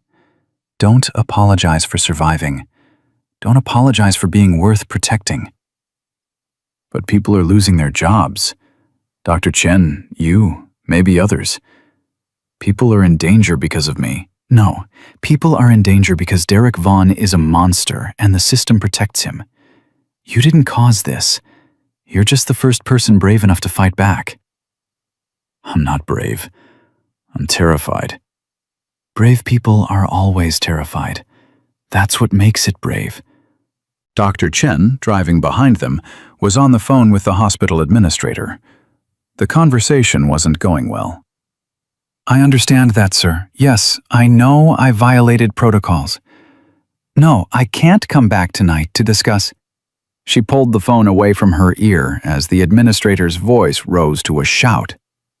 "I'm terminated! Effective immediately! Security will pack my office. I'm banned from hospital property." She hung up, sat in the dark car, hands gripping the steering wheel, processing the fact that her career, 12 years of medical school, residency, building a reputation, had just ended in a 30-second phone call. Then her phone rang again. Different number. "Dr. Chen, this is Patricia Morrison from Montana Medical Advocacy. I saw the news coverage of Lily Martinez's rescue. I know you were involved, and I want you to know that if you need legal representation, we're offering our services pro bono." "I don't understand." "There are people in this state who are tired of watching corruption win. You just became a symbol of resistance, and symbols need protection." Dr. Chen felt tears building. "Thank you." "Don't thank me yet. This fight's just getting started. But you're not alone in it." 30 miles outside Missoula, Derek Vaughn realized he'd lost the convoy. Highway Patrol had no reports of Hell's Angels on I-90. His GPS tracking, he'd managed to plant a tracker on Tank's truck at the hospital, showed them on Old Mining Road, a route that would take them to the clubhouse via back roads. "We can cut them off," one of his guys said. "There's only one bridge across the river on that road. We get there first, block it, we've got them trapped." Derek smiled. "Do it." They drove fast, too fast for the icy conditions. One of the cars fishtailed on a curve, nearly went off the road, but they made it to the bridge, a narrow 2-lane structure spanning a 40-foot drop to frozen water below. Derek's 3 vehicles parked across both lanes, blocking passage. 8 men got out, armed with bats, tire irons, one with a pistol tucked in his waistband. "When they get here," Derek instructed, "we're just concerned citizens worried about a kidnapping victim. We tried to stop them peacefully. They attacked us. We defended ourselves. Everyone got that?" His guys nodded. They waited. 20 minutes later, the rumble of motorcycles echoed through the canyon. Headlights appeared around the bend. The Hell's Angels convoy slowed, seeing the blockade. Reaper dismounted, walked toward the bridge alone. Derek met him halfway. "This ends now," Derek said. "Give us the girl and nobody gets hurt." "The girl has a name, Lily Martinez, and she's not going anywhere with you. You're outnumbered, 8 of us, 40 of you, but we control the only way across. You want to get to Missoula? You go through us." "Or around you?" Derek laughed. "There is no around. It's a 40-foot drop to a frozen river. You going to fly?" Reaper pulled out his phone, made a call. "Road rash, execute Plan B." From the rear of the convoy, 4 brothers on heavy-duty motorcycles with tow cables attached peeled off, heading back the way they'd come. 10 minutes later, they returned, dragging something. A portable bridge. Military surplus, the kind engineers used in combat zones to span gaps. The Hells Angels had used it before for charity events, building wheelchair ramps, community projects. Now they were using it to bypass Derek's blockade. The brothers positioned the portable bridge parallel to the main bridge, anchoring it to trees on both sides of the ravine. It wasn't pretty. It wasn't safe by normal standards, but it was wide enough for Tank's truck. Derek watched, his confidence crumbling. "You can't be serious. That thing won't hold?" "Only one way to find out." Tank drove his truck onto the portable bridge. It swayed, creaked, held. He drove slowly across while 40 Hells Angels waited, engines rumbling, ready to cross once the truck was safe. Derek pulled the pistol from his waistband. "Stop! I'm making a citizen's arrest for—" Chains moved faster than anyone expected for a man his size. He closed the distance, disarmed Derek with a practiced twist, and had him on the ground before his guys could react. "That's assaulting an officer," Derek started. "You're not an officer. You're a punk with a gun threatening people on a public road. Chains ejected the magazine, cleared the chamber, tossed the empty pistol into the river. Self-defense. 40 witnesses saw you pull a weapon first. Derek's guys backed off. Without their leader's confidence, they looked like what they were. Hired muscle who didn't want to die on a frozen bridge fighting bikers. Tank's truck reached the other side safely. The motorcycles followed, one by one, crossing the portable bridge in single file. Reaper was the last to cross. He stopped beside Derek, still on the ground, Chain's boot on his chest. "Your father called me tonight," Reaper said. "Offered a deal. I told him to keep you away from Lily. Looks like you didn't listen." "My father doesn't control me." "No, but the FBI does. Agent Martinez is waiting in Missoula with arrest warrants. Interstate trafficking, conspiracy, murder. Tommy Chen's autopsy report? Turns out there's enough evidence to reopen the investigation, and when they do, guess whose name keeps coming up?" Derek's face went pale. "You're done," Reaper said quietly. "The only question is whether you go down alone or take your father with you." He crossed the bridge, leaving Derek in the cold darkness with his broken plan and his crumbling empire. The Montana Hells Angels clubhouse in Missoula looked like a fortress. 2-story building, reinforced doors, security cameras, and now 180 men committed to defending it. They'd turned the upstairs meeting room into a hospital room for Lily. Bed, monitors, medical supplies Sandra had somehow procured. Agent Martinez was waiting when they arrived, true to her word. She had arrest warrants for Derek Vaughn and 3 of his associates. Conspiracy to commit murder in the death of Tommy Chen. Interstate trafficking of minors. Extortion. The list went on. "We're moving on Robert Vaughn tomorrow," she told Reaper. "Accessory charges, obstruction of justice. Your phone call tonight was recorded. He essentially confessed to covering up Tommy's murder investigation." "That phone call was private." "And you had every right to record it." "Montana's a one-party consent state. Your recording's admissible." Reaper hadn't recorded it, but he didn't correct her. Upstairs, Lily was sleeping, finally safe, finally warm. Sandra monitored her vitals while Dr. Chen made notes in a medical chart. Little M and Sarah Williams were in guest rooms, the first real beds they'd slept in for months. Doc found Reaper sitting alone in the clubhouse bar, staring at a beer he hadn't touched. "We did it, boss. She's safe. Derek's going down." The system worked. The system didn't work. We forced it to work. There's a difference. Maybe, but the result's the same. Is it?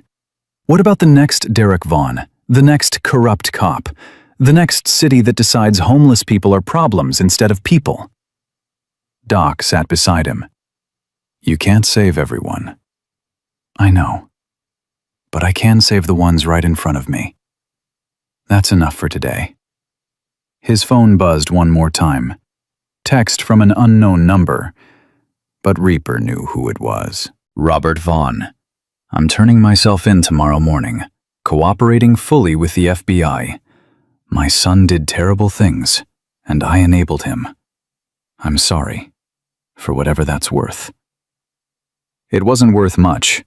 Tommy Chen was still dead. 12 kids were still missing. Years of suffering couldn't be erased by a text message apology. But it was a start.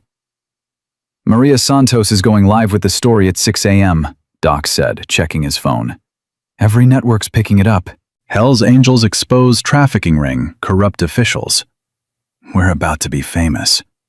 "I don't want to be famous. I just want Lily to have a chance." Upstairs, Lily opened her eyes. Sandra was there immediately. "How are you feeling?" "Safe," Lily whispered.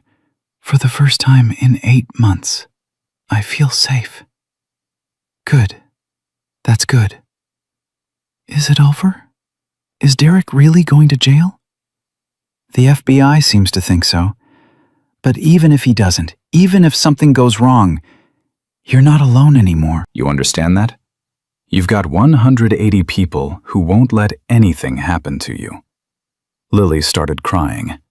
Not from fear this time, but from something else. Relief, maybe. Or the overwhelming weight of being cared for after so long being invisible. I don't know how to thank them. You already did. You survived. You fought back. You didn't let Derek make you disappear. That's thanks enough. Dawn broke over Missoula, painting the sky in shades of gold and red. The clubhouse was quiet, except for the sound of men sleeping, exhausted from 36 hours of riding and fighting and protecting. Reaper stood outside, watching the sunrise, thinking about Sarah, about how she'd be 28 now if she'd lived, about all the things she'd never get to do. But Lily would get to do them. Lily would live, would heal, would maybe someday stop looking over her shoulder in fear. That was worth everything. His phone rang one last time. Agent Martinez. We got him. Derek Vaughn's in custody. Tried to run, made it about 10 miles before Highway Patrol stopped him. He's in county lockup, and the judge denied bail. He's not going anywhere. And his father? Turned himself in like he said. He's cooperating, giving us names, documents, everything. The whole corruption network is unraveling. What about Chief Porter? Resigned this morning. The county's opening an investigation into every case he touched. Tom Chen's death will be reinvestigated by state police. Reaper closed his eyes. Thank you, Agent. Don't thank me. You did this. You and your brothers. We just followed the trail you blazed. We'll take the win together. He hung up, went back inside, and finally slept. Maria Santos's article went live at 6 a.m., and by 7, every major news network in the country was running the story. The headline changed slightly depending on the outlet, but the core remained the same. Hellsangels expose Montana trafficking ring. Corruption reaches City Hall. The clubhouse phone started ringing at 7:15 and didn't stop. CNN wanted interviews. Fox News wanted interviews. Local stations, national stations, even international outlets. Everyone wanted to talk to the bikers who'd saved a homeless girl and brought down a councilman. Reaper ignored most of them. He'd learned a long time ago that media attention was a double-edged sword. It could protect you or destroy you, depending on who controlled the narrative. But when Maria Santos herself called at 8, he answered. I need you to do an interview, Maria said, without preamble. Live, this afternoon, with Lily, if she's willing. The story is exploding, but it needs faces. It needs voices. Otherwise, it becomes just another corruption scandal that people forget about by next week. Lily's not ready for that. Maybe not, but ask her. Because right now, Derek Vaughn's lawyers are already spinning this as a misunderstanding, claiming he's being persecuted by a vindictive motorcycle gang. Robert Vaughn's lawyer is painting him as a loving father who was misled by his son. They're going to try to control this story, Reaper. Don't let them. Reaper found Lily upstairs, sitting up in bed, looking stronger than she had 2 days ago. Color had returned to her cheeks. The haunted look in her eyes had softened, though it hadn't disappeared entirely. There's a journalist who wants to interview you, Reaper said. Live TV.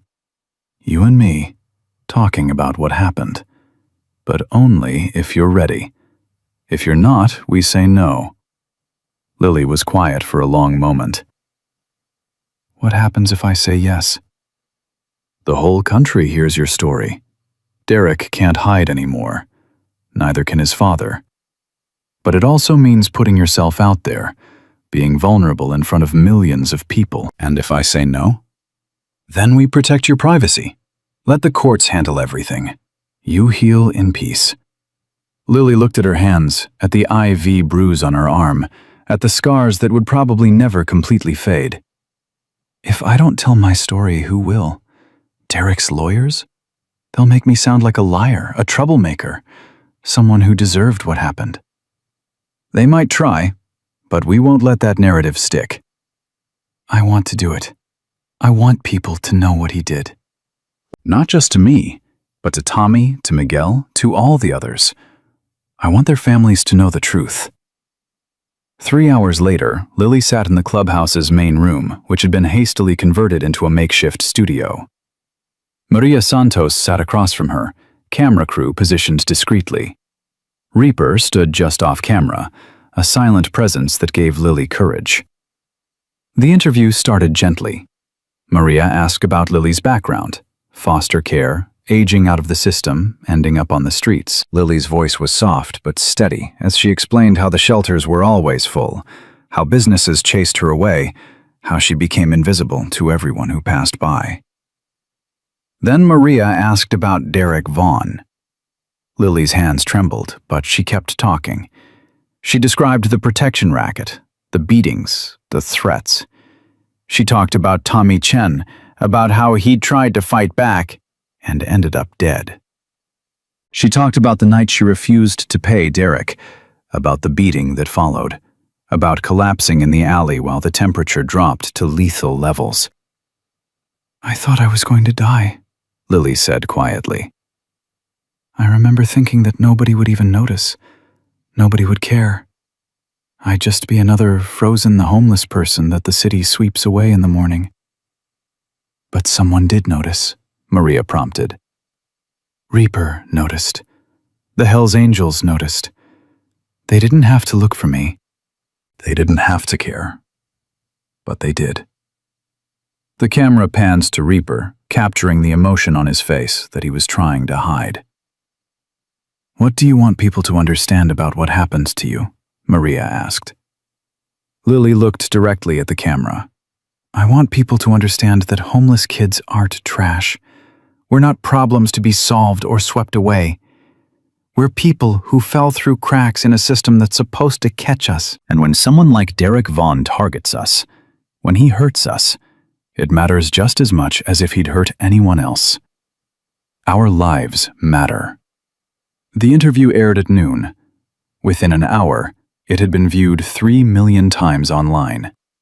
Within 2 hours, the Montana Attorney General's office issued a statement announcing a comprehensive review of all cases involving homeless youth in the past 5 years. By 3 p.m., Derek Vaughn's bail hearing was underway, and the prosecution was using clips from Lily's interview as evidence of witness intimidation, arguing that Derek posed an ongoing threat. The judge agreed. Bail denied. Robert Vaughn's lawyer held a press conference at 4, announcing that his client was cooperating fully with authorities and deeply regretted his role in covering up his son's crimes. The lawyer carefully avoided admitting to anything specific, but the message was clear. Robert Vaughn was trying to save himself. Chief Porter didn't get a lawyer. He got arrested at 5:30 p.m. on charges of obstruction of justice, conspiracy to commit murder, and civil rights violations. The arrest was captured on live television as he was escorted from his home in handcuffs, his face red with humiliation and rage. At 6 p.m., Little M's phone rang. It was his mother, a woman he hadn't spoken to in 8 months, calling from Oregon. Marcus? Oh my God, I saw you on the news. Are you okay? Are you safe? Little M's throat tightened. I'm okay, Mom. I'm so sorry. I'm so sorry I let your stepdad kick you out. I should have fought for you. I should have... She was crying now. Can you come home? Please? I left him. I've got my own place now. It's small, but it's safe. And I want you here. Little M looked at Reaper, who nodded. Yeah, Mom. Yeah, I can come home. Sarah Williams got a similar call from her parents, who'd been terrified into silence by her stepfather's threats, but had finally found the courage to leave him after seeing her interview clip on the news. She was going home to Seattle, to parents who'd learned the hard way that protecting their daughter mattered more than protecting their marriage. By 7 p.m., the clubhouse had received 43 calls from families of missing homeless youth, all asking the same questions. Did Derek Vaughn take my son? My daughter? Do you know where they are?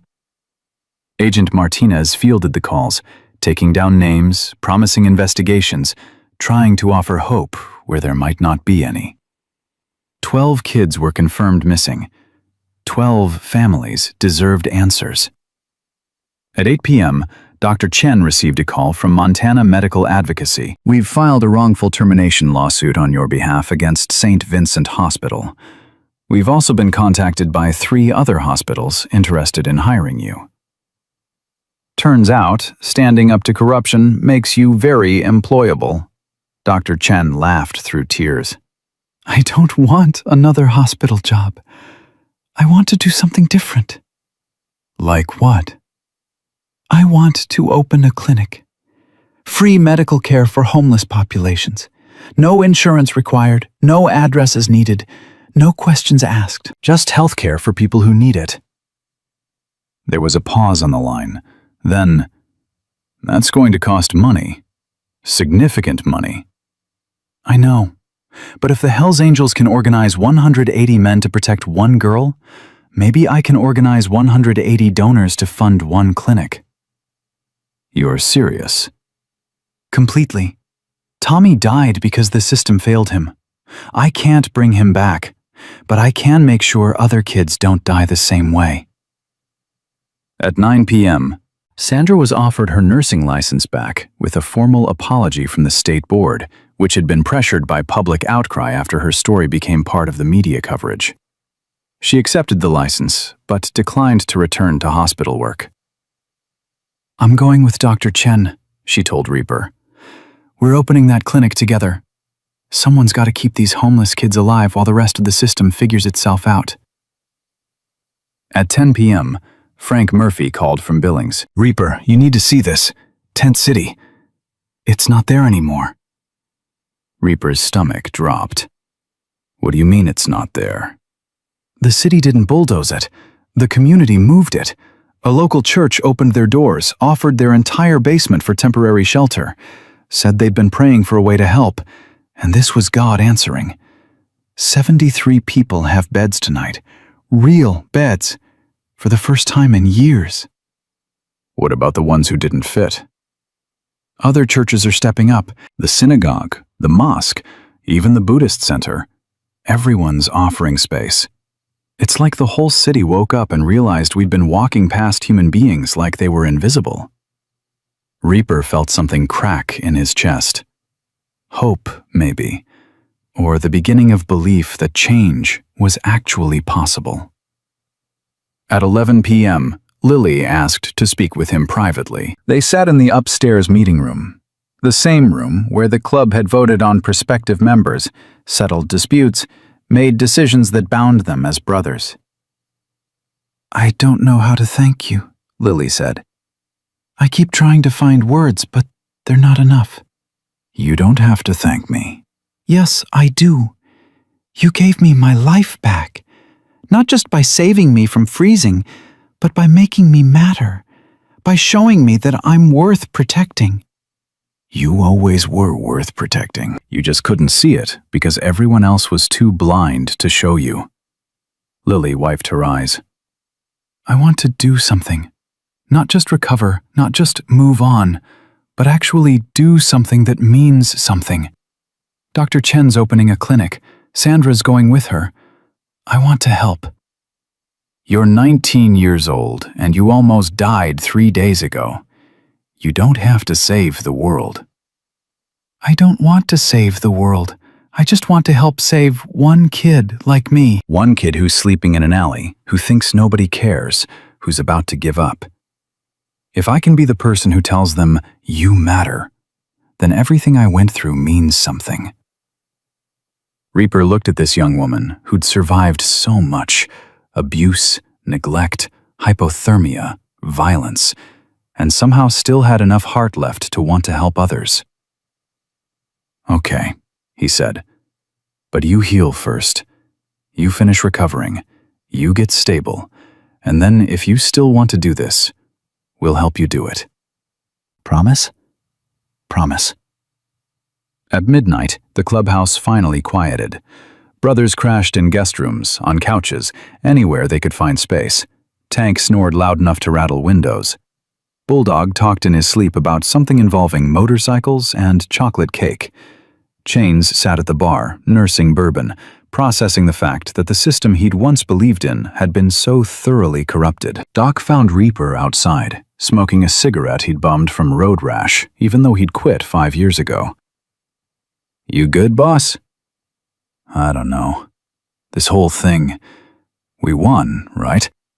Derek's in jail, Robert Vaughn's cooperating, Porter's arrested, Lily's safe. We won. But 12 kids are still missing. Tommy Chen's still dead.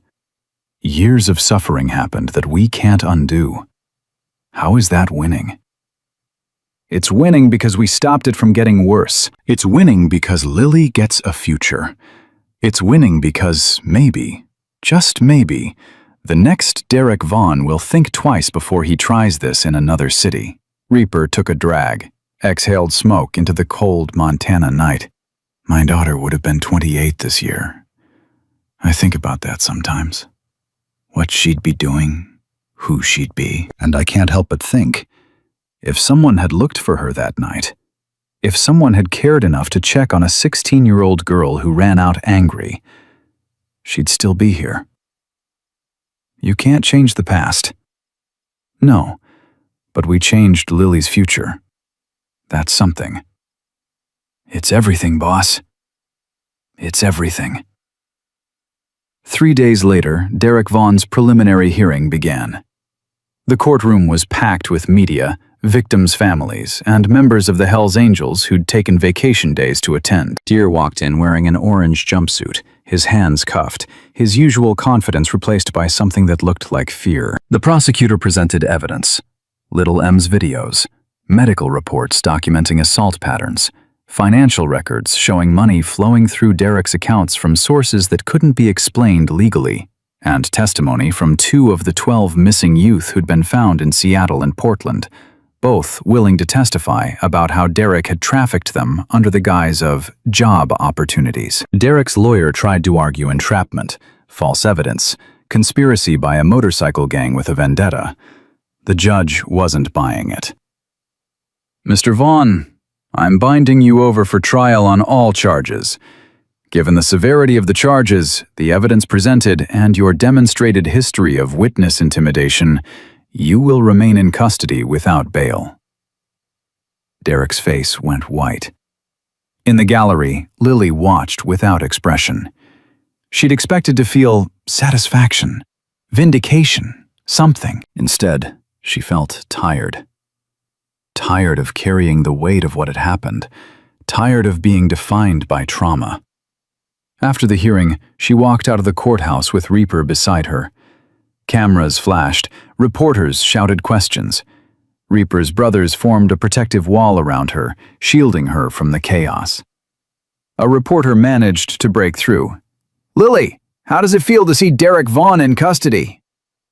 Lily stopped, turned to face the camera. "It feels like the beginning, not the end." Derek going to jail doesn't bring back the kids who are gone. It doesn't heal the kids who are still out there, scared and alone.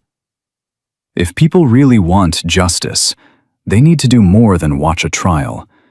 They need to open shelters, fund clinics, actually see homeless youth as human beings worth protecting.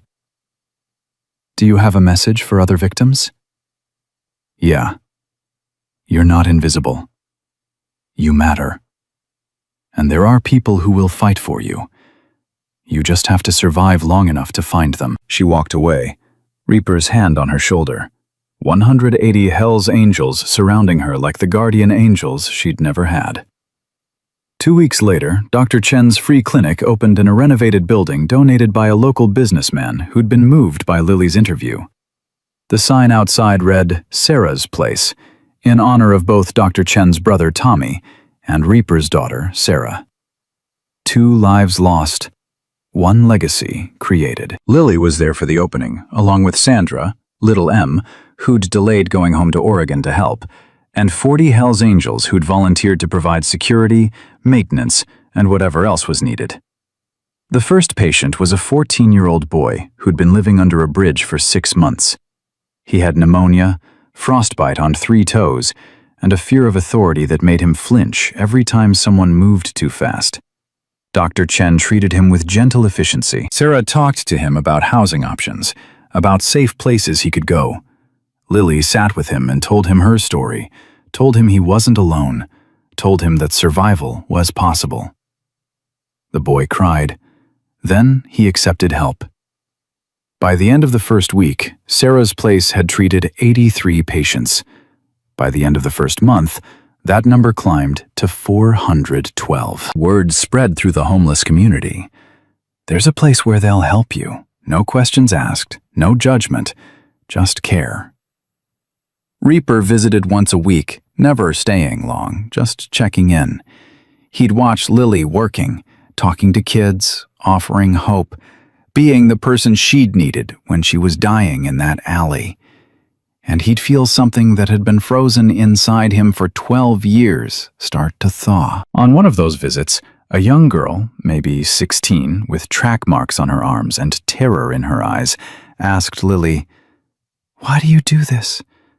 Why do you care about people like us?" Lily smiled. "Because someone cared about me when I was freezing to death behind a dumpster.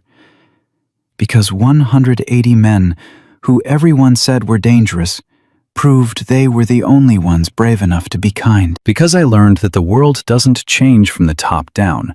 It changes when ordinary people decide that everyone matters." The girl started crying. Lily held her. Reaper walked outside, pulled out his phone, and called a number he hadn't dialed in years. His ex-wife, Sarah's mother. "Marcus?" She sounded surprised. "Is everything okay?" "Yeah, I wanted to tell you something about Sarah." "What about her?" "I've spent 12 years thinking I failed her, that if I'd just looked for her sooner, if I'd cared more, she'd still be alive. And I did fail her. I won't pretend I didn't." His ex-wife's breath hitched. "But I found another girl," Reaper continued. "Same age Sarah was. Same desperation. And this time I looked. This time I didn't wait. And she lived." "Marcus." "I know it doesn't bring Sarah back. Nothing will. But maybe Sarah's death taught me to see what I'd been blind to. Maybe she didn't die for nothing if her death saved Lily's life." There was a long silence on the line. Then his ex-wife said, voice thick with tears, "She'd be proud of you. Our Sarah. She'd be so proud." "Yeah, I think she would be." They talked for another hour, the first real conversation they'd had since the divorce. It didn't fix everything. It didn't erase 12 years of pain. But it was a start. 3 months after Lily's rescue, the trial began. Detective Derek Vaughn faced 43 charges ranging from assault to trafficking to murder in the first degree for Tommy Chen's death. The prosecution called 37 witnesses. Lily testified for 4 hours, calm and clear, never wavering, even when Derek's lawyer tried to break her. The jury deliberated for 6 hours. Guilty on all counts. Derek Vaughn was sentenced to 45 years in federal prison without possibility of parole for 25 years. He'd be 71 years old before he could even apply for release.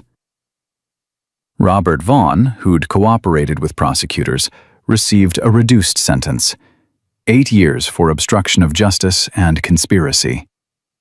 He'd entered prison a powerful politician. He'd leave it a broken man, with no career and no legacy, except the son who'd destroyed everything. Chief Raymond Porter got 15 years for civil rights violations and accessory to murder. 3 other police officers received lesser sentences for their roles in covering up crimes.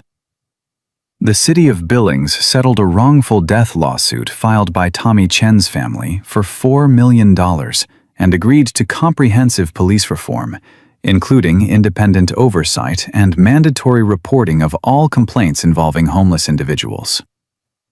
But the biggest change wasn't legal or financial. It was cultural. Montana passed the Lily Martinez Act, requiring all cities receiving state funding to maintain adequate homeless shelter capacity year-round. Churches, businesses, and community organizations across the state opened their doors. Tent cities didn't disappear overnight, but they shrank. More importantly, people stopped looking away. 6 months after the rescue, Reaper stood in the clubhouse, watching the local news. A story about a homeless veteran getting help from a newly opened shelter. The reporter interviewed passers-by, asking if they'd noticed the city's homeless population. One woman said, "Of course I notice. How could I not? They're people. They matter." That quote, that simple acknowledgement of basic humanity, made Reaper think that maybe, just maybe, something fundamental had shifted. Lily had enrolled in community college, studying social work. She still lived at the clubhouse. Reaper had offered her a permanent room, and she'd accepted. But she was building a life. She'd reconnected with a cousin in California who'd been looking for her for years. She'd started therapy to process the trauma. She was healing.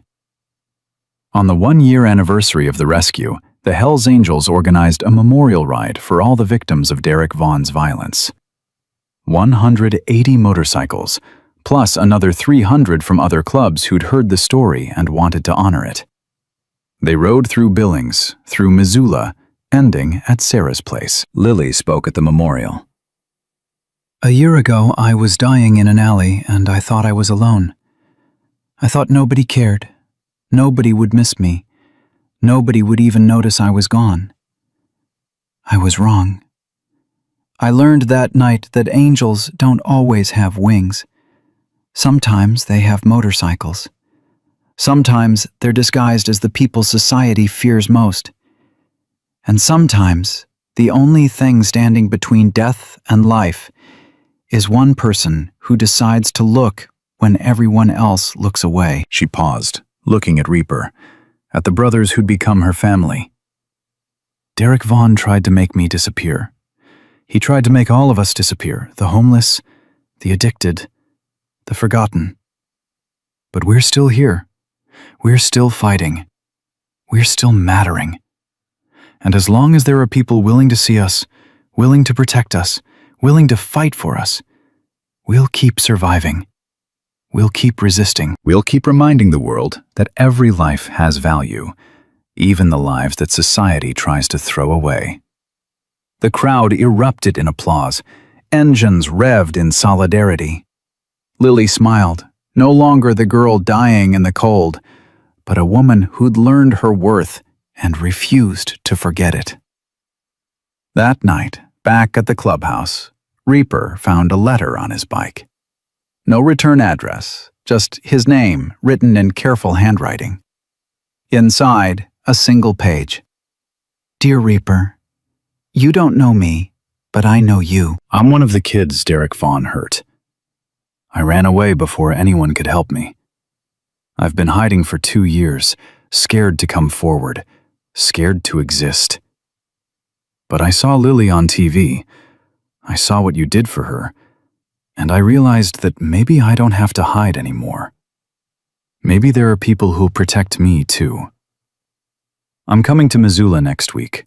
I'm ready to tell my story. I'm ready to stop being invisible. Thank you for showing me that's possible. Marcus, not little M, a different Marcus." Reaper read the letter 3 times, then called Agent Martinez. "We've got another witness coming forward. Derek's trial might be over, but his victims are still out there. Still scared. Still need help." "Then we help them," Agent Martinez said. "All of them. However long it takes." "However long it takes," Reaper agreed. He hung up, walked outside, looked at the Montana sky full of stars he couldn't see in Billings because of light pollution. Out here, in the darkness, The stars were brilliant. Sarah would have loved this view. Lily found him there an hour later. "You okay?" She asked. "Yeah, just thinking about how one decision can change everything. If I hadn't checked that alley, if I'd ignored Frank Murphy's comment, if I'd decided you weren't my problem." "But you didn't." No, I didn't. And because I didn't, you're alive. Because you're alive, Dr. Chen opened a clinic. Because the clinic opened, 400 kids got help. Because those kids got help, families reconnected, policies changed, a city woke up. One decision, infinite consequences. "So what happens now?" Reaper smiled. Now we keep going. We keep looking for the people everyone else misses. We keep being the angels that nobody expects. And we keep proving that the most dangerous thing in the world isn't a motorcycle club with patches and leather. It's good people who decide to give a damn. Lily laughed, the sound clear and free. "I like that." The hellsangels. A bunch of people who give a damn. "Damn right we do." They stood together in the darkness, the girl who'd been saved, and the man who'd learned redemption comes in unexpected forms. Behind them, inside the clubhouse, 180 men who'd risked everything for a stranger slept soundly, knowing they'd done right. And somewhere in Billings, in shelters and churches and warm beds that hadn't existed a year ago, homeless youth slept safely for the first time in too long. The system hadn't fixed itself. Corruption still existed. Derek Vaughn's arrests didn't end homelessness, or solve addiction, or heal trauma. But one girl didn't freeze to death in an alley. One trafficking ring got destroyed. One city learned to see its invisible citizens. One motorcycle club proved that monsters and heroes aren't defined by appearances, but by choices. And in a world that often felt hopeless, that was enough to believe in tomorrow. Because Lily Martinez was breathing, healing, fighting, surviving. Because angels rushed in when she needed them most. Because 180 feared men decided that protecting the powerless mattered more than protecting their reputation. That's the story of how a homeless girl who should have died became the reason an entire state learned what courage looks like when stripped of prejudice and dressed in leather. That's the story of redemption found in the last place anyone expected. That's the story of angels who rode Harleys instead of clouds, who saved lives instead of taking them, who proved that sometimes the scariest-looking people are the bravest souls willing to stand between the vulnerable and the void. And that's a story worth telling, until every frozen girl finds her angels, until every Derek Vaughn faces justice, until every person sleeping rough knows they matter enough for someone to look.